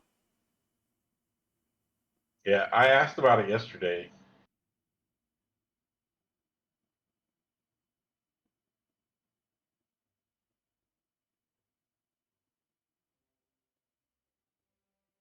Man, I farmed a lot of fire today while I was working. I It's can't also say all my blue stacks. It's I was also a on good thing to know in the Discord there, then at least if all of us get it at the same time, even if it's random, if somebody sees it pops up, we could do it like tea time and somebody could do like, a jelly alert and let us know that it's open.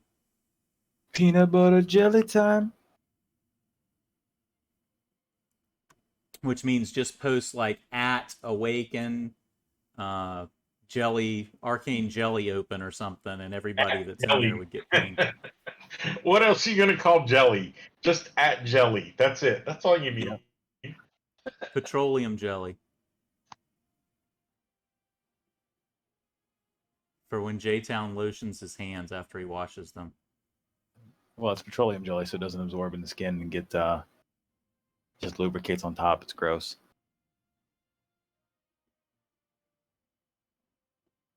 Sometimes I have to use that for my work when we do butt stuff. I used to have a girlfriend that said that stuff. And right now, people in stream are like, "What the hell?" I was just gonna say that's what she said, but you know. Right. Do you That's really super do cool. butt stuff at work? Sometimes, not all that often. I work in medical imaging, X-ray, and sometimes we have to do barium enemas. For yeah, you got colon cancer or some deformity in your intestines, or some kind of crazy impaction. Do you like get paid extra for that? Nah. But I'm moving to IT eventually, so I won't be wearing scrubs or doing weird stuff anymore. To go buy button I shirts heard and you saying khakis. that. Did you have to do extra training and stuff, or is this just something you wanted to do, or? Well, it's going to be very specific IT, using all the softwares we use in imaging and supporting the rest of the company. So Oh, basically, I so you're just going to be take the supporting softwares that just I that. know, You're and not then going to be learning all the doing other just softwares. right, not computer No, stuff. You're going to be doing like the stuff they use in the imaging. That's cool. yeah, it's like all the softwares that talk to each other in imaging, process images that check in patients and all that stuff. Learning the insides and outs and supporting all that. Not like the whole hooking up all the IP addresses and everything like a network engineer or somebody. So it's gonna be sweet. I'm gonna love it. Very small team, cool boss. Nice. No weird butt stuff. Pooh Bear wants his honey. Chupacabra wants his jelly. That's right. I got into IT as a career at just the right time when I got out of the army. I got out of the army in '94 and went into IT, and it was like perfect timing. About to blow up, huh? Yep, about to blow up, and I was there ahead of time. Nice. So yeah, so immediately you become like one of the more senior people, like every time. Oh yeah. I'm looking forward to it. I've been in direct patient care the greater part of this decade, so I'm looking forward to a change and a chance to kind of move up. I've been at my company, my current job, my current company, for 21 years. Wow. I have been a server admin, a Microsoft Exchange administrator back before it lived in the cloud, or there was a cloud, and it was local on-prem. I've been I never did websites or SQL databases. Those are just too specific and take way too much damn time. But I've been a network admin, a firewall admin, and I've been in cybersecurity for the last 8 years. Hmm. And cybersecurity is where the money's at right now, because we have a worker shortage in cybersecurity of 3 million people. Well, train me, hook me up so I can make sweet money like you do and stay home and play games all the time. Like we can't hire we can't hire. Hey, that's what macros are for, man. I just have to look over like every 15 minutes and restart something. So, but yeah, that's I don't just know where the bodies are buried. I've helped put some of them there.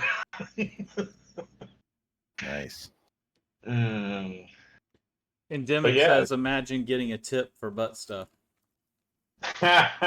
Just a tip. Let me tell you, it is never just a tip. Just the We tip.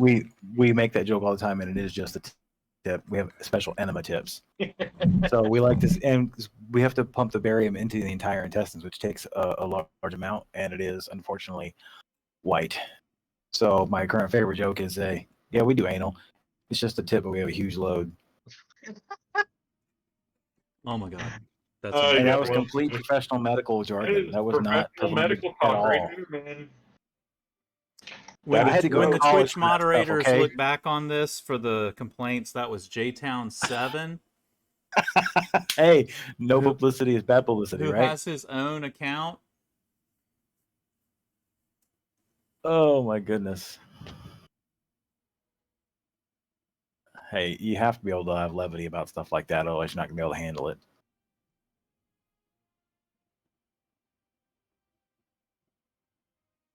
Okay, so I'm pretty sure I figured something better about the jelly today.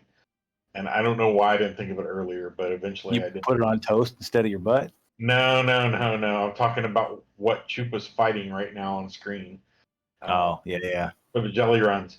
Man, because of the way they group attack, you just basically need to have 4 nukers, period. Like, everything needs to be to die. They don't even need to get a chance to go. You just need to nuke them, period. Yeah, actually, I pulled a Yolanda, so her shield is getting me. I'm getting to like level wave 12 every time. But yeah, when they catch me when that's not up and they get to do their chain attacks, Yep. it's nasty. I'm with Yep. Doverload.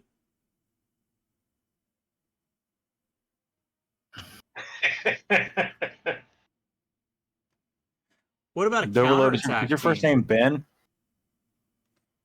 What about counterattack? I wonder if that would work well on here.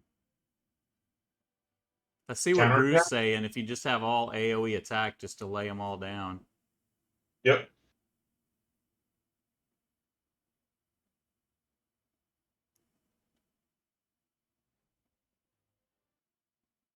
Which for me is mostly Hydrisia, followed by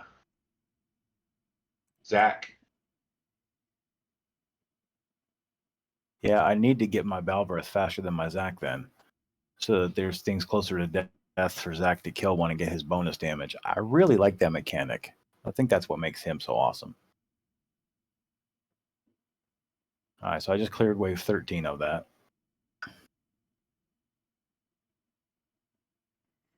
So now that it's over, I'm going to go to... why do I always click Adventure?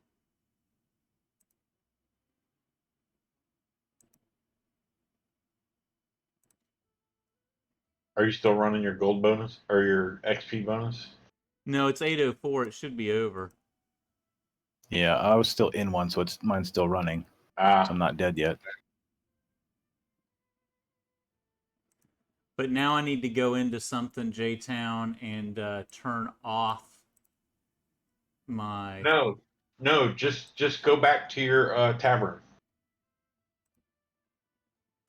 Go back to the tavern.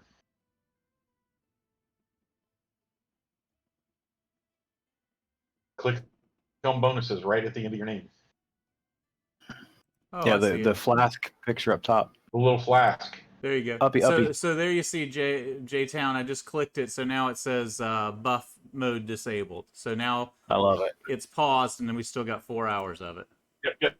That's Nice. a nice quality of life right there. That I is like that. really great quality of life right there. Yeah, I wish Raid had that. Yeah.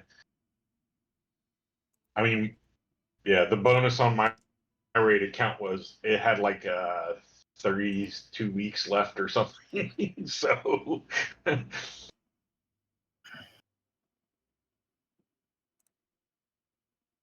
See, this stream is educational in a lot of ways. oh, I meant to actually send Dragon a message and let him know that there is actually a raid pass, like the 6-month boost thing you get. Like, it's still running on my account. Well, I've already canceled the subscription to it, but it's paid for like another 4 months. Jeez.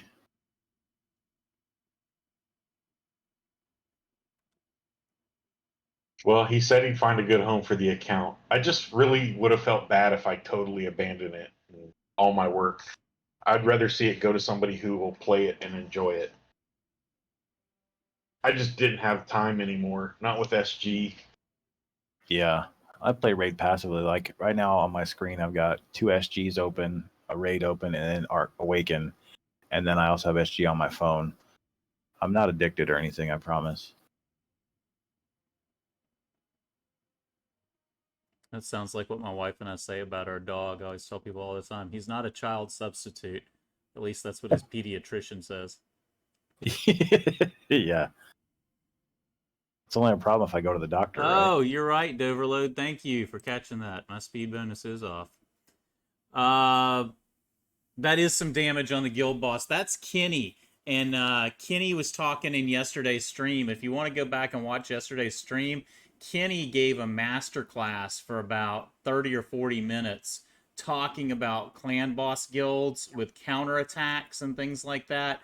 So he's kind of mastering like the raid team that's kind of, you know how raid has like Batman Unkillable? It's not to that point, but he was applying some of that to it. So he had like two healers, one damage dealer, and one counterattack, and was just keeping him alive so long that he was doing like you'll see I'm around 20,000, and that's about my max right now.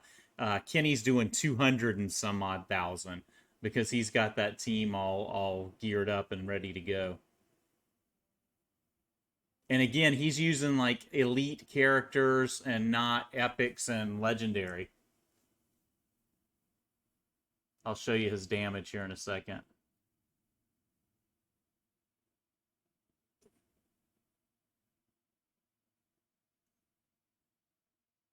These are some nice little rewards that you get, though.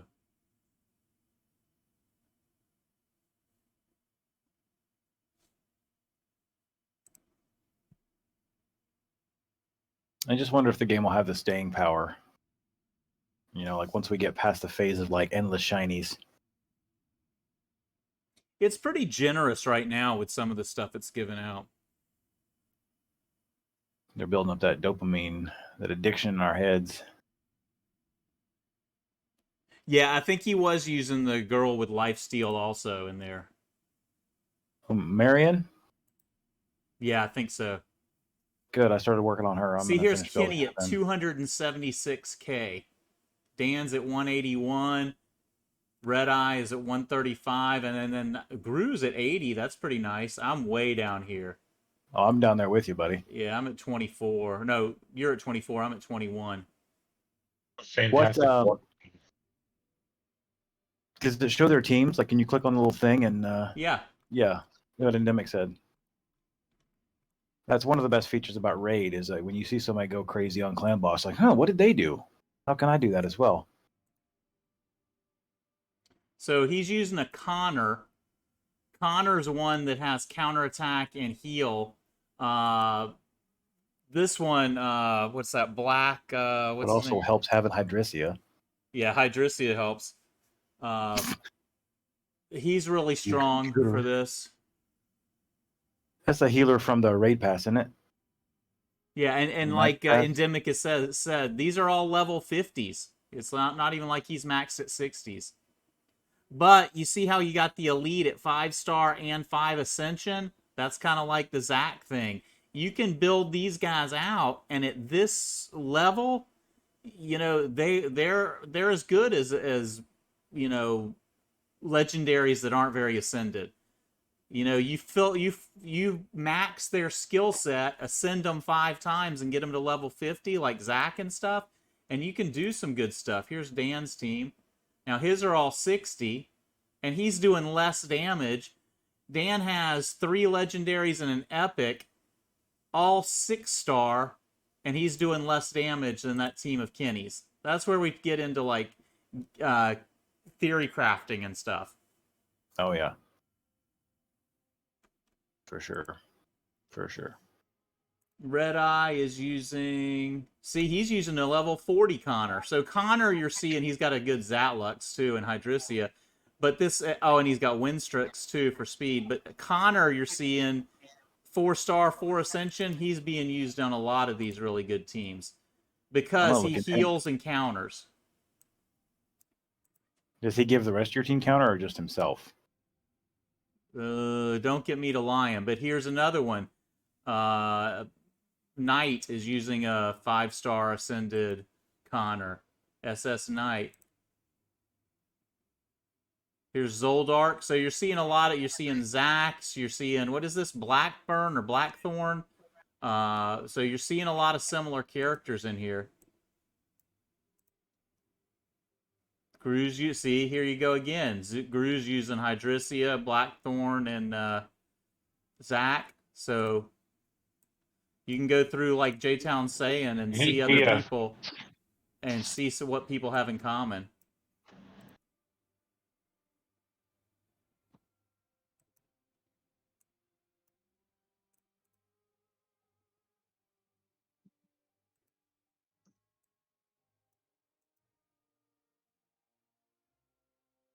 Kokachu loves dwarves. He uses like dwarves and everything. I love that. Like he tries to have like all dwarf teams. I like that.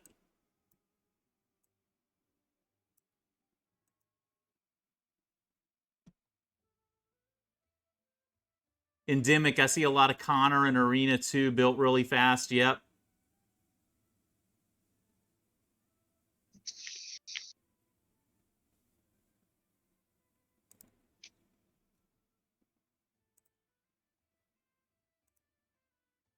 Man, I love this community already. This is why I get into these games.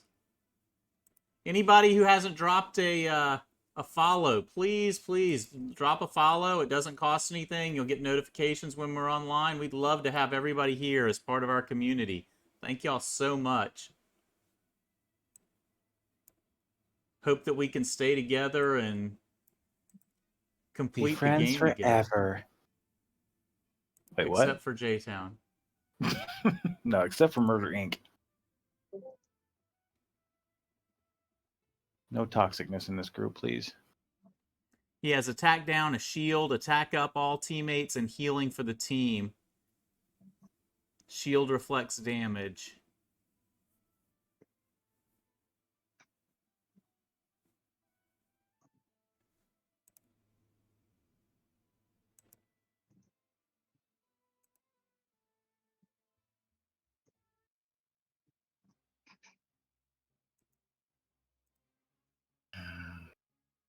I need to I pull feel some like more I need to Zax. just stop what I'm doing and look through all the kits of everybody and try to find something niche.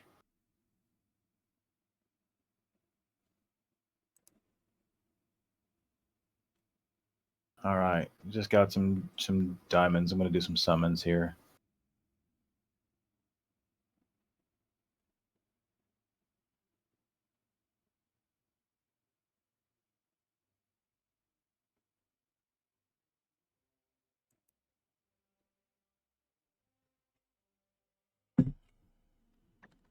What was it we were complaining about 30 minutes or?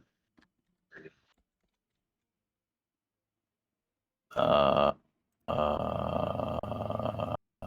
filling out my survey for the 4th time. Oh, the event was balls to get through. Like, it took way too many resources to get anywhere on the event. Oh yeah, gear. That was it. Thank you.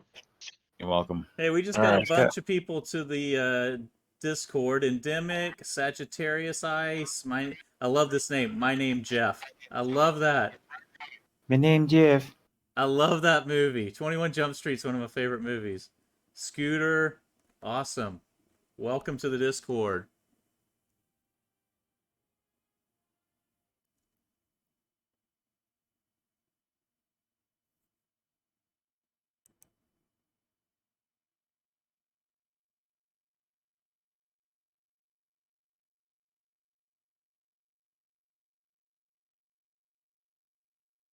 Is everybody finding that they're having to go all the way to pity to get their legendaries from the draws? Or is anybody having like good luck after like a couple of I've heard a temples? lot of people say they're having to go to pity. How do you know when it's pity? Is there a counter somewhere?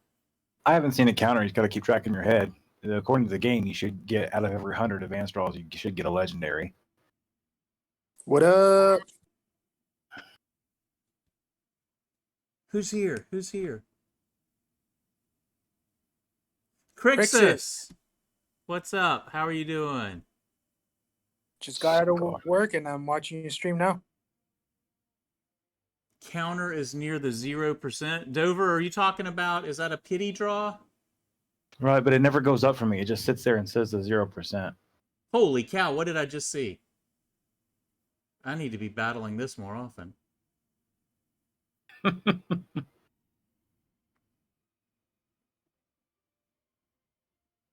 I just got 3 purples in 110 pull, but no legendary. Got a Vance and a Scarlet and an Arendelle. Tell you what, when you talk about the graphics in this game, like Summoner's Glory has decent graphics, but what really tells on it is like fire and water. It looks cheesy, but look at the fire and the water on this game. Well, like we said, one game is a 3-dimensional game, the other one's a 2D game. This is just a 2D game perspective to make you look like it's 3-dimensional. I don't care. They can trick me all they want. I like it.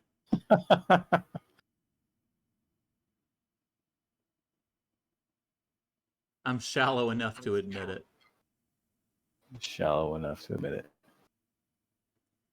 Let me go back to my summoner because I just pulled 30 more, didn't get anything.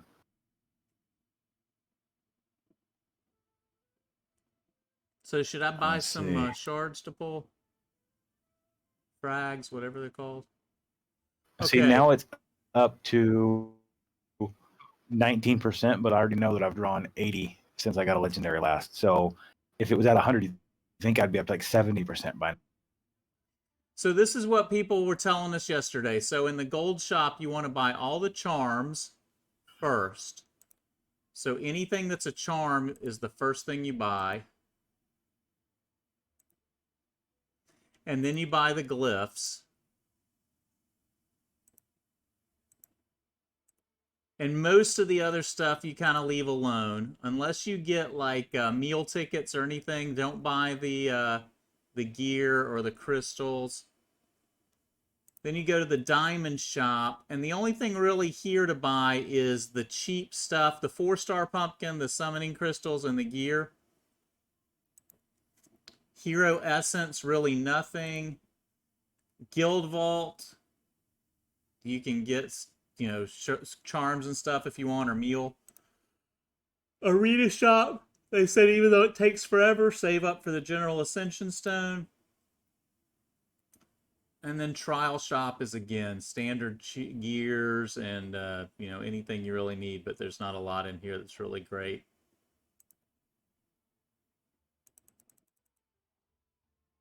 I'm gonna take 5 charms.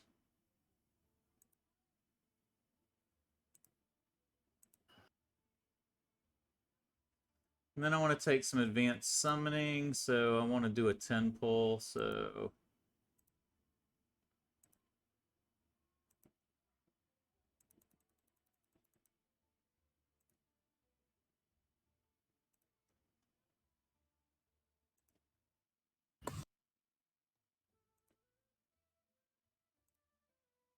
All right, guys, I'm going to go AFK for a little bit. I'll be back.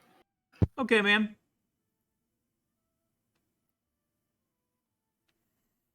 Dover, I want to hit Mythic, so 5-star legendaries will pop up in the gold shop. Nice. Do a 10 pull. Advanced. Show me something yellow.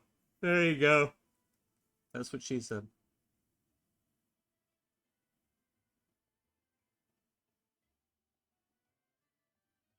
Aurak. Got another Connor.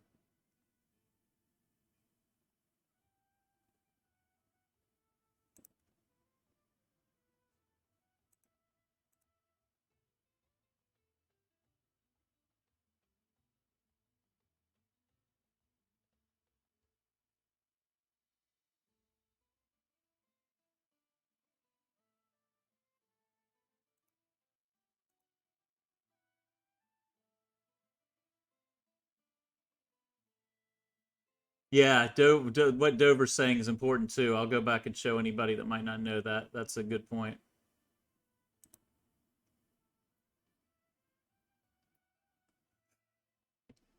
Even these commons that don't even mean anything are drawn nicely. They look cool.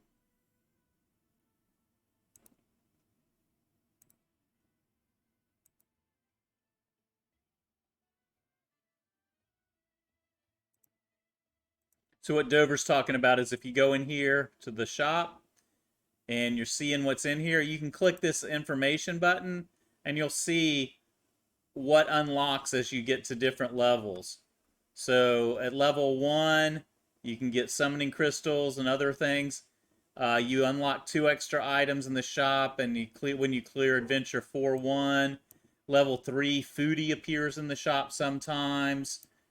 Level 4, Epic Glyphs appear. You have to clear 5-1 on hard to unlock that. And then what he's saying about wanting to get to Mythic, if you clear Adventure 1-1 on Mythic, you can get legendary glyphs appearing in the shop. And on each shop, well, I thought on each shop you could do that. Yeah, on each shop that does that, like the Guild Vault will tell you too how you can get 5-star legendary gear and 6-star legendary gear.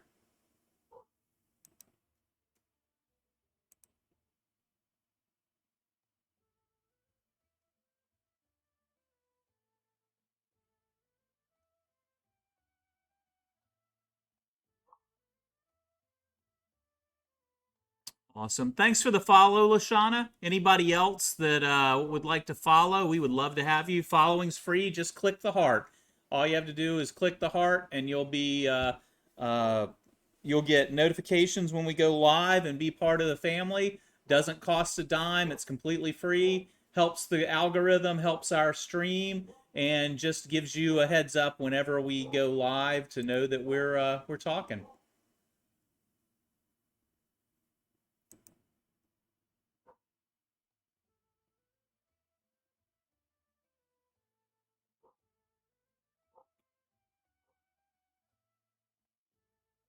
Your 2 characters on your main screens have things completed.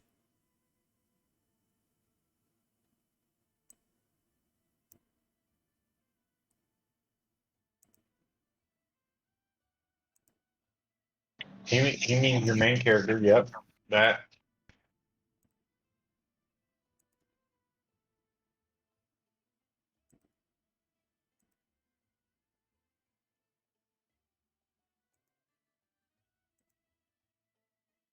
No, you are for the thing that you're done. Go back, and I realize there's a little bit of lag on the stream.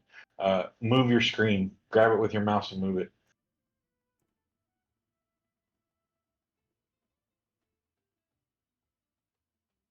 Grab my screen.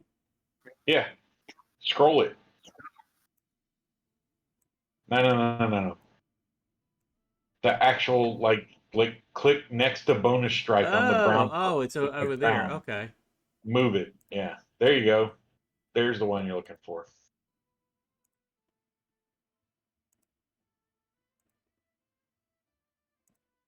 Awesome. And then the other one is the Covenant. So go ahead and close this one.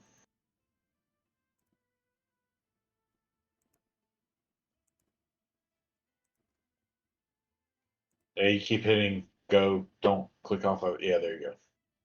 All right, now close that and click on the tiefling looking chick. See the little talk bubble over her head between your dragon? Yeah, there you go.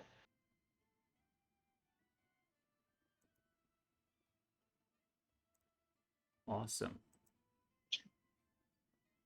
Now it doesn't matter who's actually sitting in the chair, but whichever one you want sitting in the chair, go back to him and you can change it, and that's who will be in the chair.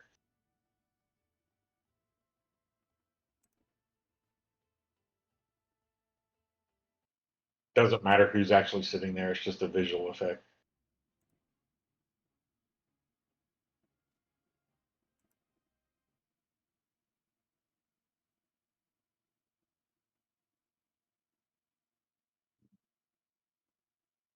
Thank you, Doverlo. Appreciate that.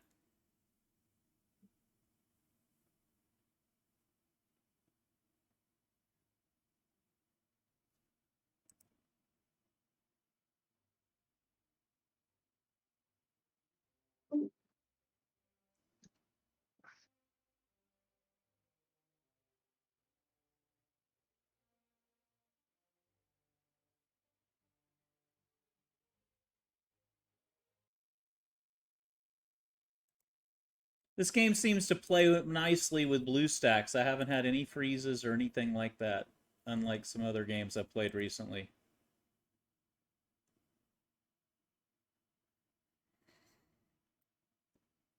Yeah, I've had it crash a few times. Have you? Yep. And since I can't play it on my iPad, it's a pain in the butt because when I go out to the garage to have a smoke, I can't play while I'm out there.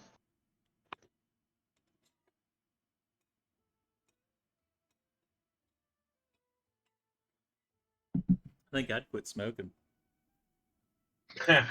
No. That's when I just set a multi-run of 10 and go. Yeah, you got it figured out. It's worth a shot. Or I turn a macro on that I've got recorded to do that for me.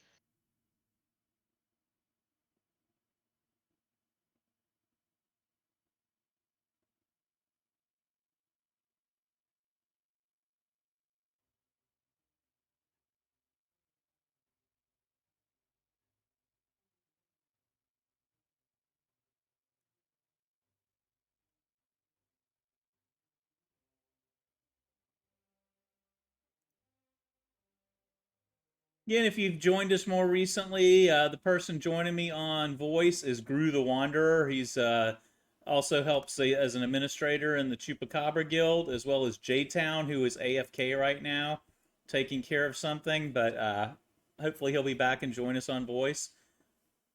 Want to thank everybody who has followed during this stream, joined with us to become part of our community. Everybody is welcome. Please leave a follow. Again, if anybody wants a copy of our spreadsheet, you can type exclamation spreadsheet in the chat. I'll do that for you now. And that'll give you the link. Just click that link and it'll share with you. You can use it as a view only, or you can make a copy for yourself, and then you'll have access to drag and drop, make any changes to it that you want to use it for yourself. How is Texas? Texas is great, other than our governor, our politics, and our laws.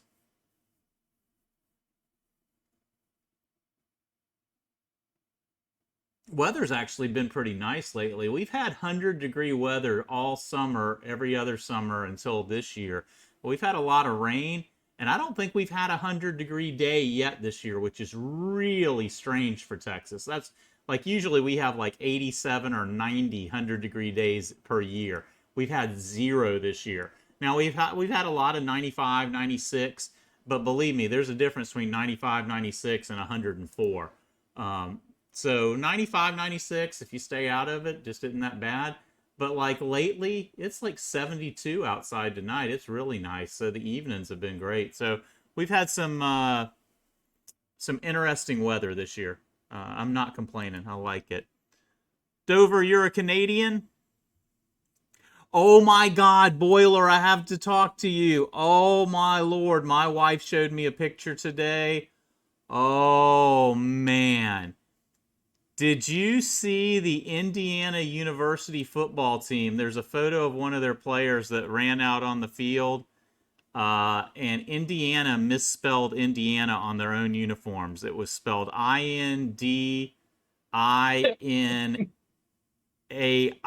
or something like that. They completely misspelled their own name on their uniforms.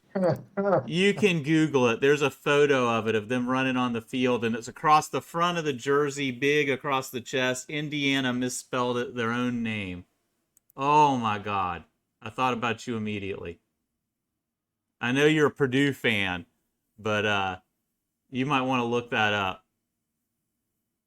Send it to Trigger Happy John. That's fantastic. Oh, it's horrible. Oh, that's horrible. And not only that, but the Indiana football media took the picture and sent it out as like the official photo pre-game. So they were using it as their advertising, which means it got sent out to tons of media outlets, and everybody saw it, and it made it even worse.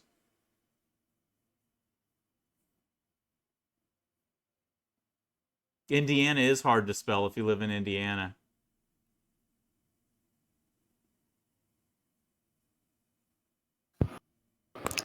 The real question is, why does Chupacabra hate Indiana so much? Because Chupacabra went to North Carolina, and if you went to North Carolina, you hate Indiana. Because we had so many basketball battles. Oh man, Gen Con's in Indy. That's I the don't only think time Gen I've ever. Con That's the only Shoot, time I've probably, really been to Indianapolis. Was probably 17, 18 years ago. I went to Gen Con. I went. I think it was 2014. I went. Yeah, Hmm. 2014. You were in Indianapolis. My dad used to live in Evansville, so we went to Indianapolis a lot. Indianapolis Motor Speedway is a pretty cool place to go, man. Their museum is epic. And you could always go watch the time trials and practicing for free. It was always awesome. Yeah, yeah. We used to go to Thunder on the Ohio, which was hydroplane racing, and that was amazing to me when I was a little kid. I thought that was great. And you're like, how do these boats not take off and fly? And then one would, and Yeah, and then they big, huge do, yeah. emergency. Like, oh, I guess they do. Yeah, it doesn't go well. No.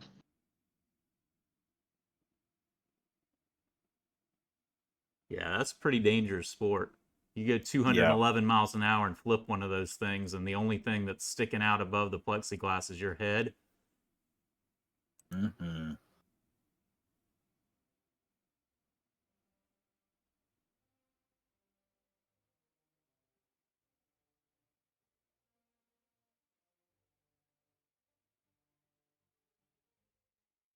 It always reminds me, have Sweet. y'all ever seen the people that race airplanes, like in circles?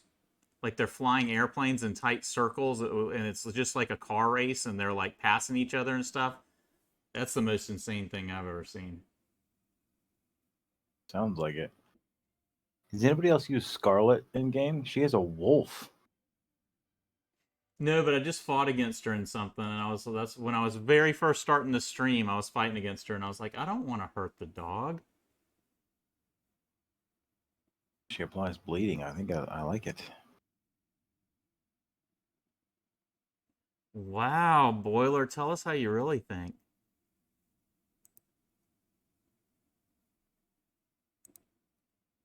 Indiana is just a sad little post high school place to drink and get more stupid.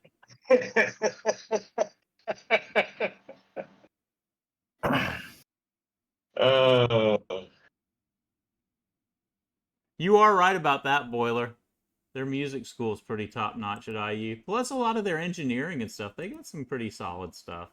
I make Yeah, fun but of if you're gonna go see a doctor, you'd rather see one from IU than Purdue, Ooh. because all the ones out of Purdue are veterinarians, unless something has changed.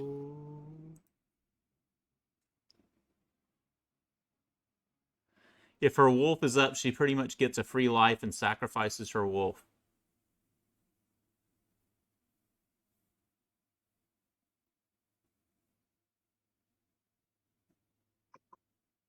all right, I'm going to escape. I'll be back.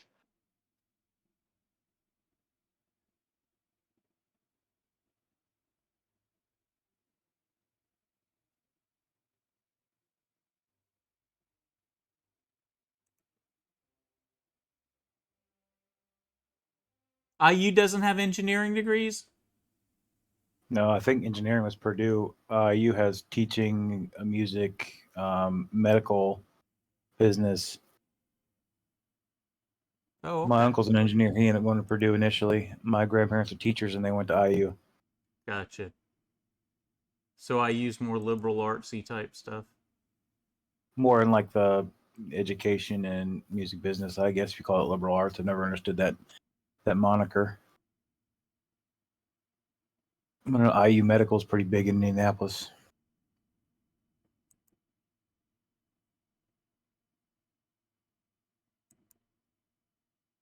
Boiler getting all political on us.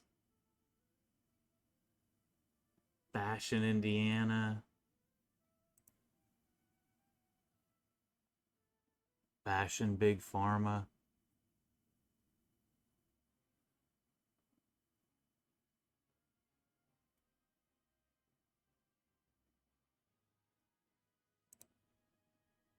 College is overglorified for the wrong reasons.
You live in Quebec, you can speak French and have a college equivalent.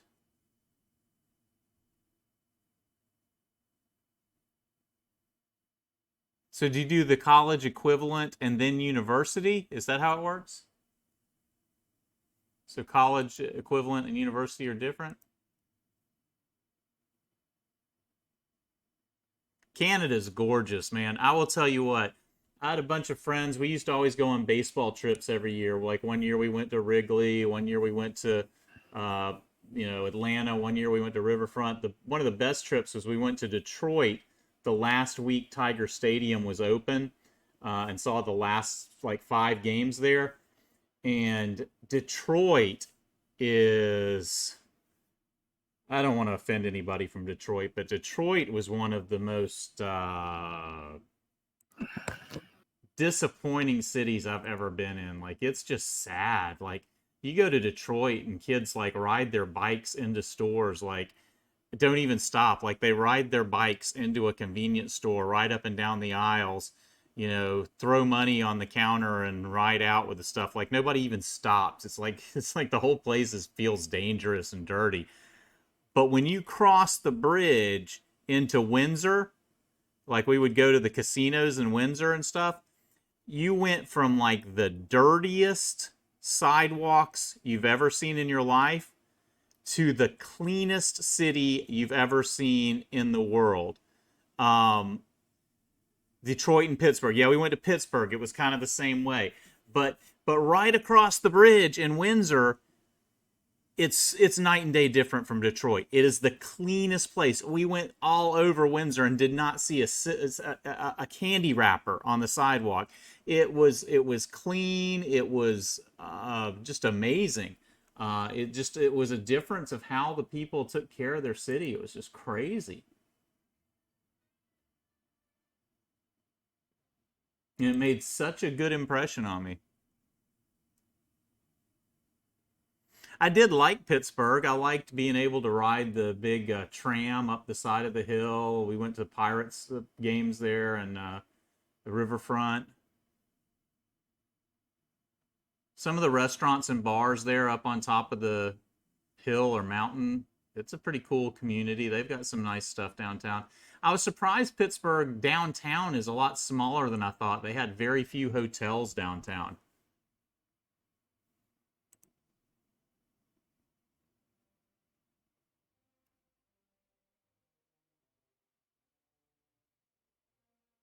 We had like 6 of us going to the Pirates game.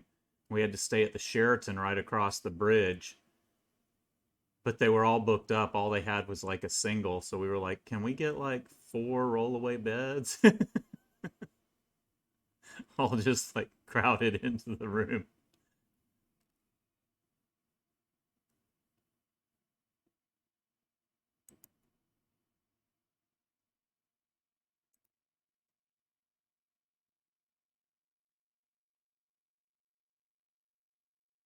Pittsburgh was nice in the 1800s. Yeah, Dover. A good friend of mine just moved the U.S. side, but north of Seattle and right on the British Columbia border. And another friend of mine lives in British Columbia, and I've not been, but they've sent me photos, and I want to go. It looks amazing.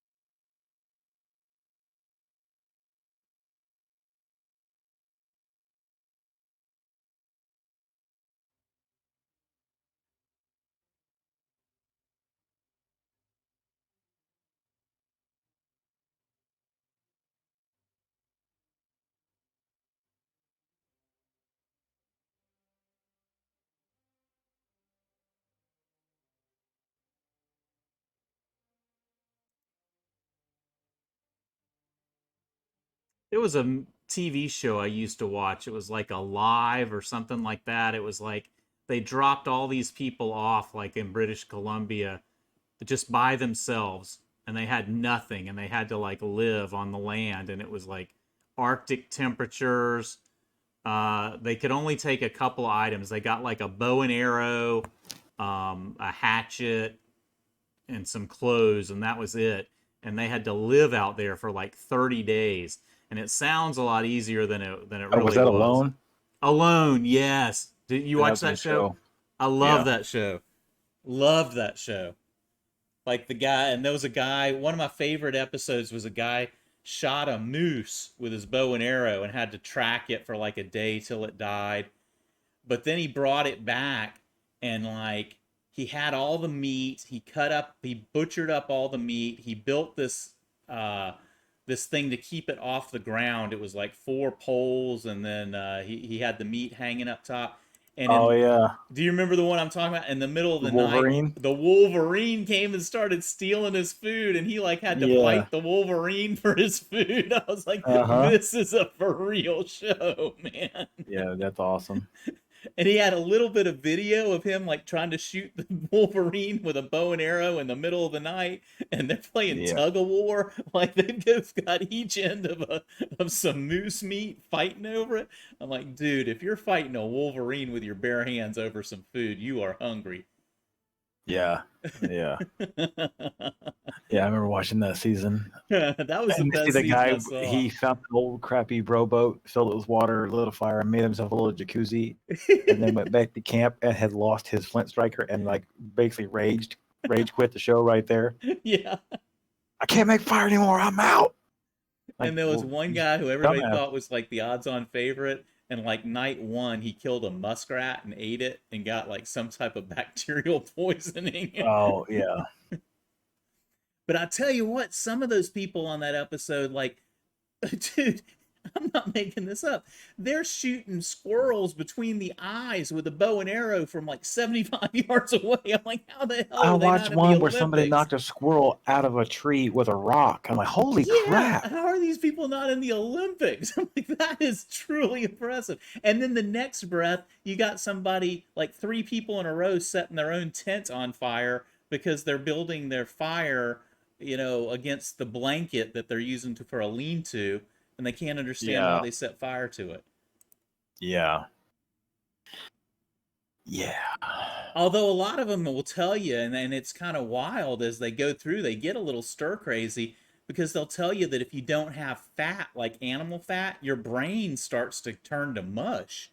So they're out there eating nothing but blueberries and stuff. Like 2 weeks in, they've lost 68 pounds and they Yeah. have no fat in their system and their brains are going crazy. It does. Yeah, your brain switches. It's that ketosis thing. You switch from using glucose as fuel to fat as fuel. It's like if you fast for long enough, your body will make that switch, and you start running off your own body fat. It's really good for weight loss if you can stop it willingly and eat something. You're not stuck in the middle of the wilderness. Yeah, my wife and I did the keto diet, and it worked real effectively. But it'll mess. But like you said, you can't do it very long because then it'll mess with your systems. Like I lost a lot of weight doing it, but then it started throwing off my triglycerides. It started throwing off like my kidney function and other stuff. And my doctor was like, "Look, you need to find a different way to lose weight." Yeah. Rabbits are so low in fat you can starve. Yeah, and a lot of them were they had these little those were cool too. They made these rabbit traps that were like little nooses, and when the rabbits would run through, they would step on one and the noose would like grab around their paw and sling them up in the air, and they'd be hanging from the tree when they came out and checked their traps. That part was cool too. Y'all should watch that show. If you haven't watched it, it's called Alone, and I think it's on Amazon Prime. But it's pretty wicked cool watch. Mm-hmm. Especially if you get the right season. It's amazing what people do. It was inspiring. I mean, these people, I mean, I couldn't do that. They were doing something I couldn't do, that's for sure.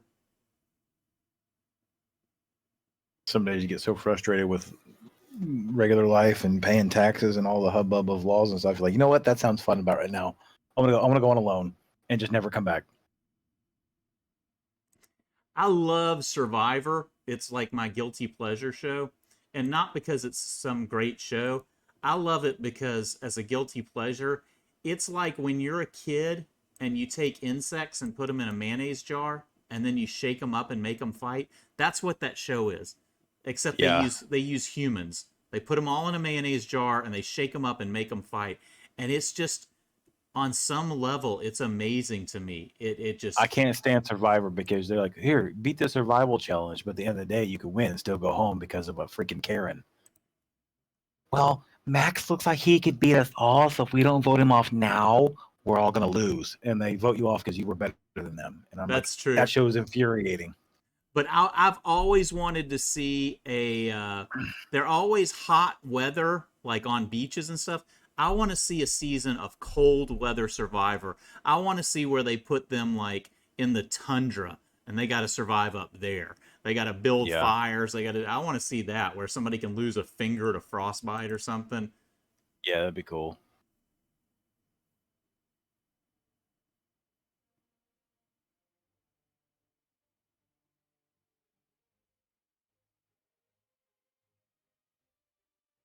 Oh yeah, Survivor is easy mode considered compared to like Alone. Alone is like hardcore. That is a hardcore show.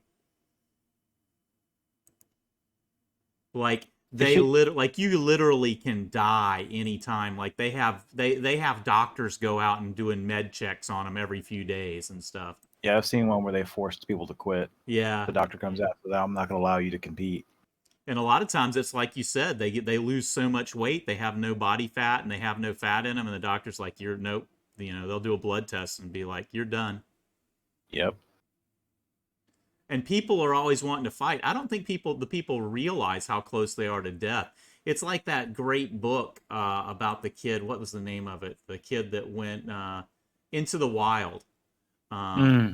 You know, where that kid did that. You know, it's easy to go out there and, you know, you eat the wrong thing, you get sick, you're by yourself, and the next thing you know, you're gone. Yep.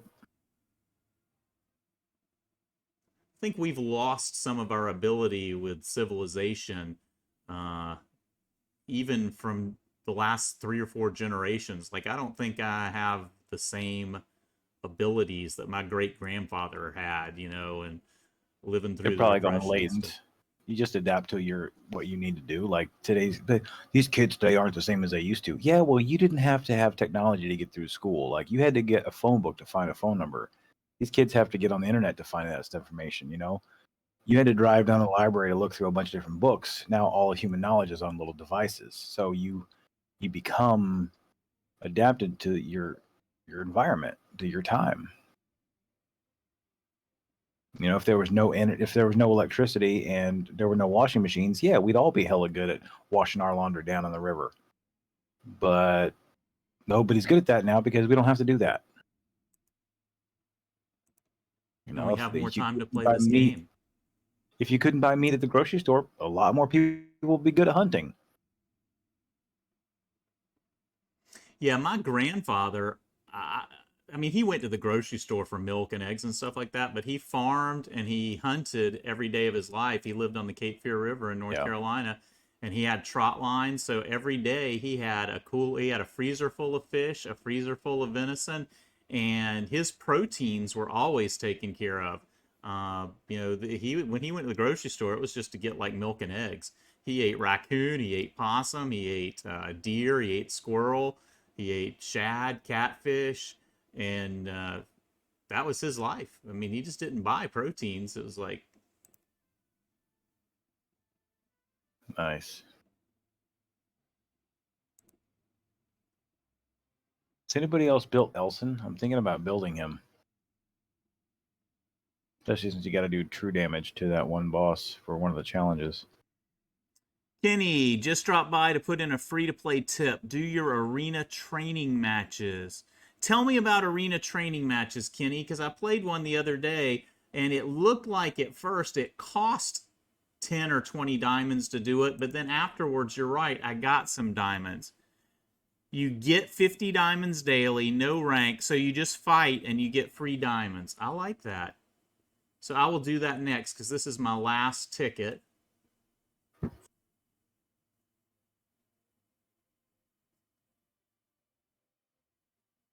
I'm assuming for beta you should just do your tickets every day, but I wonder during the game if you should save some of the tickets for events and stuff like that. You know, like how in Raid they have events where you use a lot of arena tickets to compete. Mm-hmm.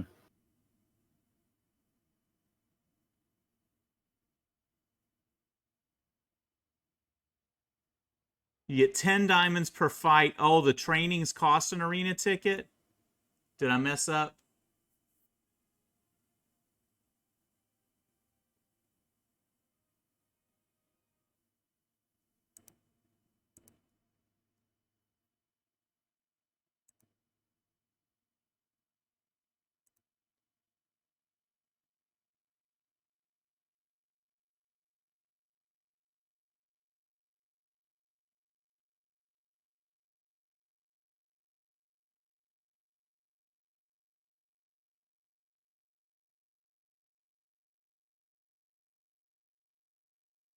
Oh, you get more tickets? You can earn tickets in the game?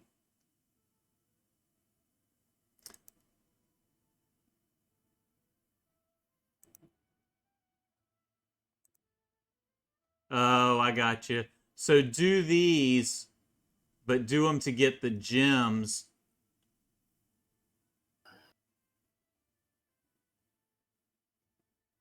Gotcha. Gotcha.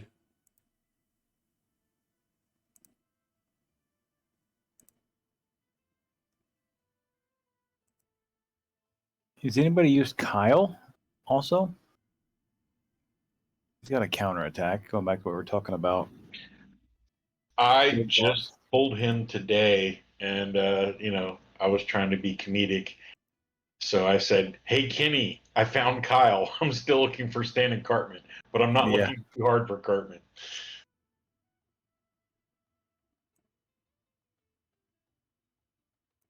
Oh my God, they killed Kenny. Those bastards. Yeah. I may try him. It's just a beta. Shit.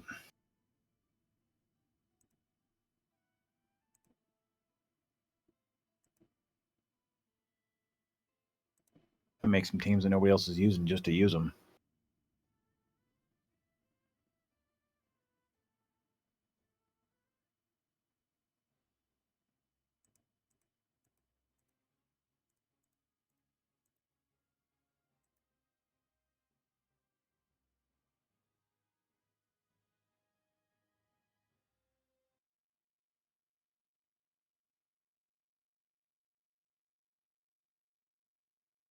I might make a bleed stack team. That might be cool.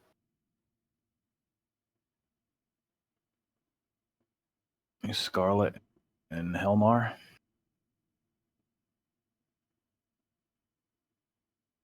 Let's try it just for craps and giggles.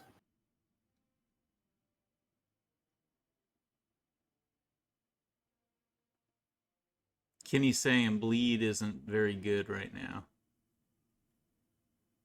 Man, look at these graphics. Even with These somebody are like cool. Helmar who detonates all the bleed stacks.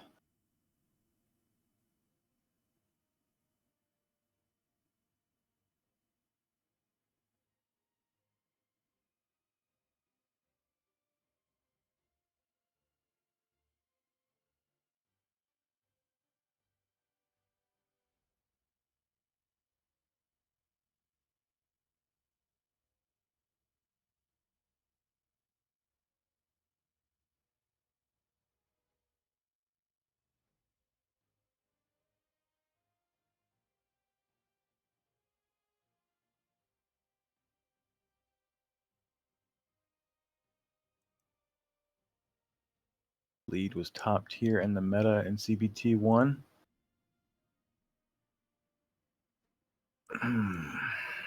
Well, I have time to mess around. I can just make a bunch of 50s and see how it goes.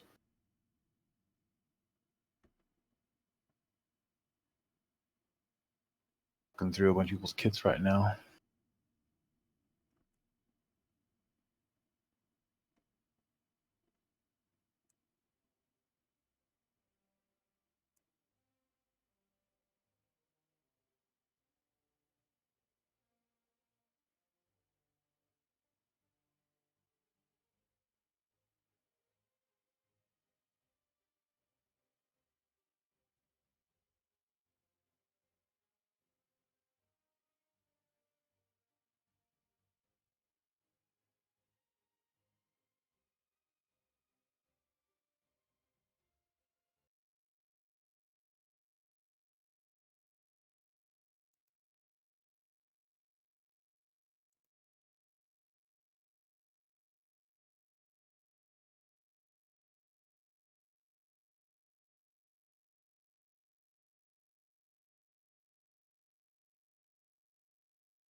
Yeah, that's all we got to do. Just got to pull Tia, you know. Just the last little step.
Well, guys, it's 9 o'clock, so I think I'm gonna go spend a little time with my wife before I have to go to work in the morning. So I'm gonna close out in a minute. I'm gonna finish this dungeon. Anybody got anything they want to talk about, suggest, any tips or anything you want to say before we close out tonight's stream? I'll try to get on again. It's about the same time tomorrow night. I'm really enjoying talking to you guys, getting to know you guys. Thank you so much for everybody that followed tonight. Lashana, Bon Scott, Doverload, Laser Lotus, Endemic, Red Eye, Smiling Knight, all you guys that have joined the community, we really appreciate it. Thank you for sharing your knowledge. Just reading the last few. Oh, you're welcome, Endemic. Thank you, guys. I appreciate it. But I'll be back on tomorrow. Gru the Wanderer and J-Town, thank you for joining me on voice. As always, guys, I appreciate it. It's an honor to share the stream with you. And I appreciate everything everybody's doing to help us advance in the game. Hope we can continue to work together. Yep, thank you. No problem. I don't see anybody really to raid into, so unless I see, let me check one more time.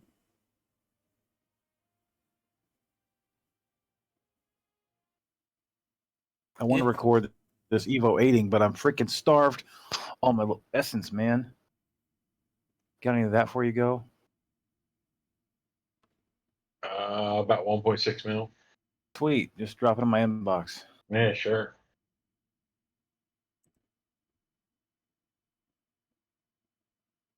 I farmed Lord of Essence all weekend. I mean, Yeah, I've burned through it a lot. Boiler, thank you for the emotes. I like that.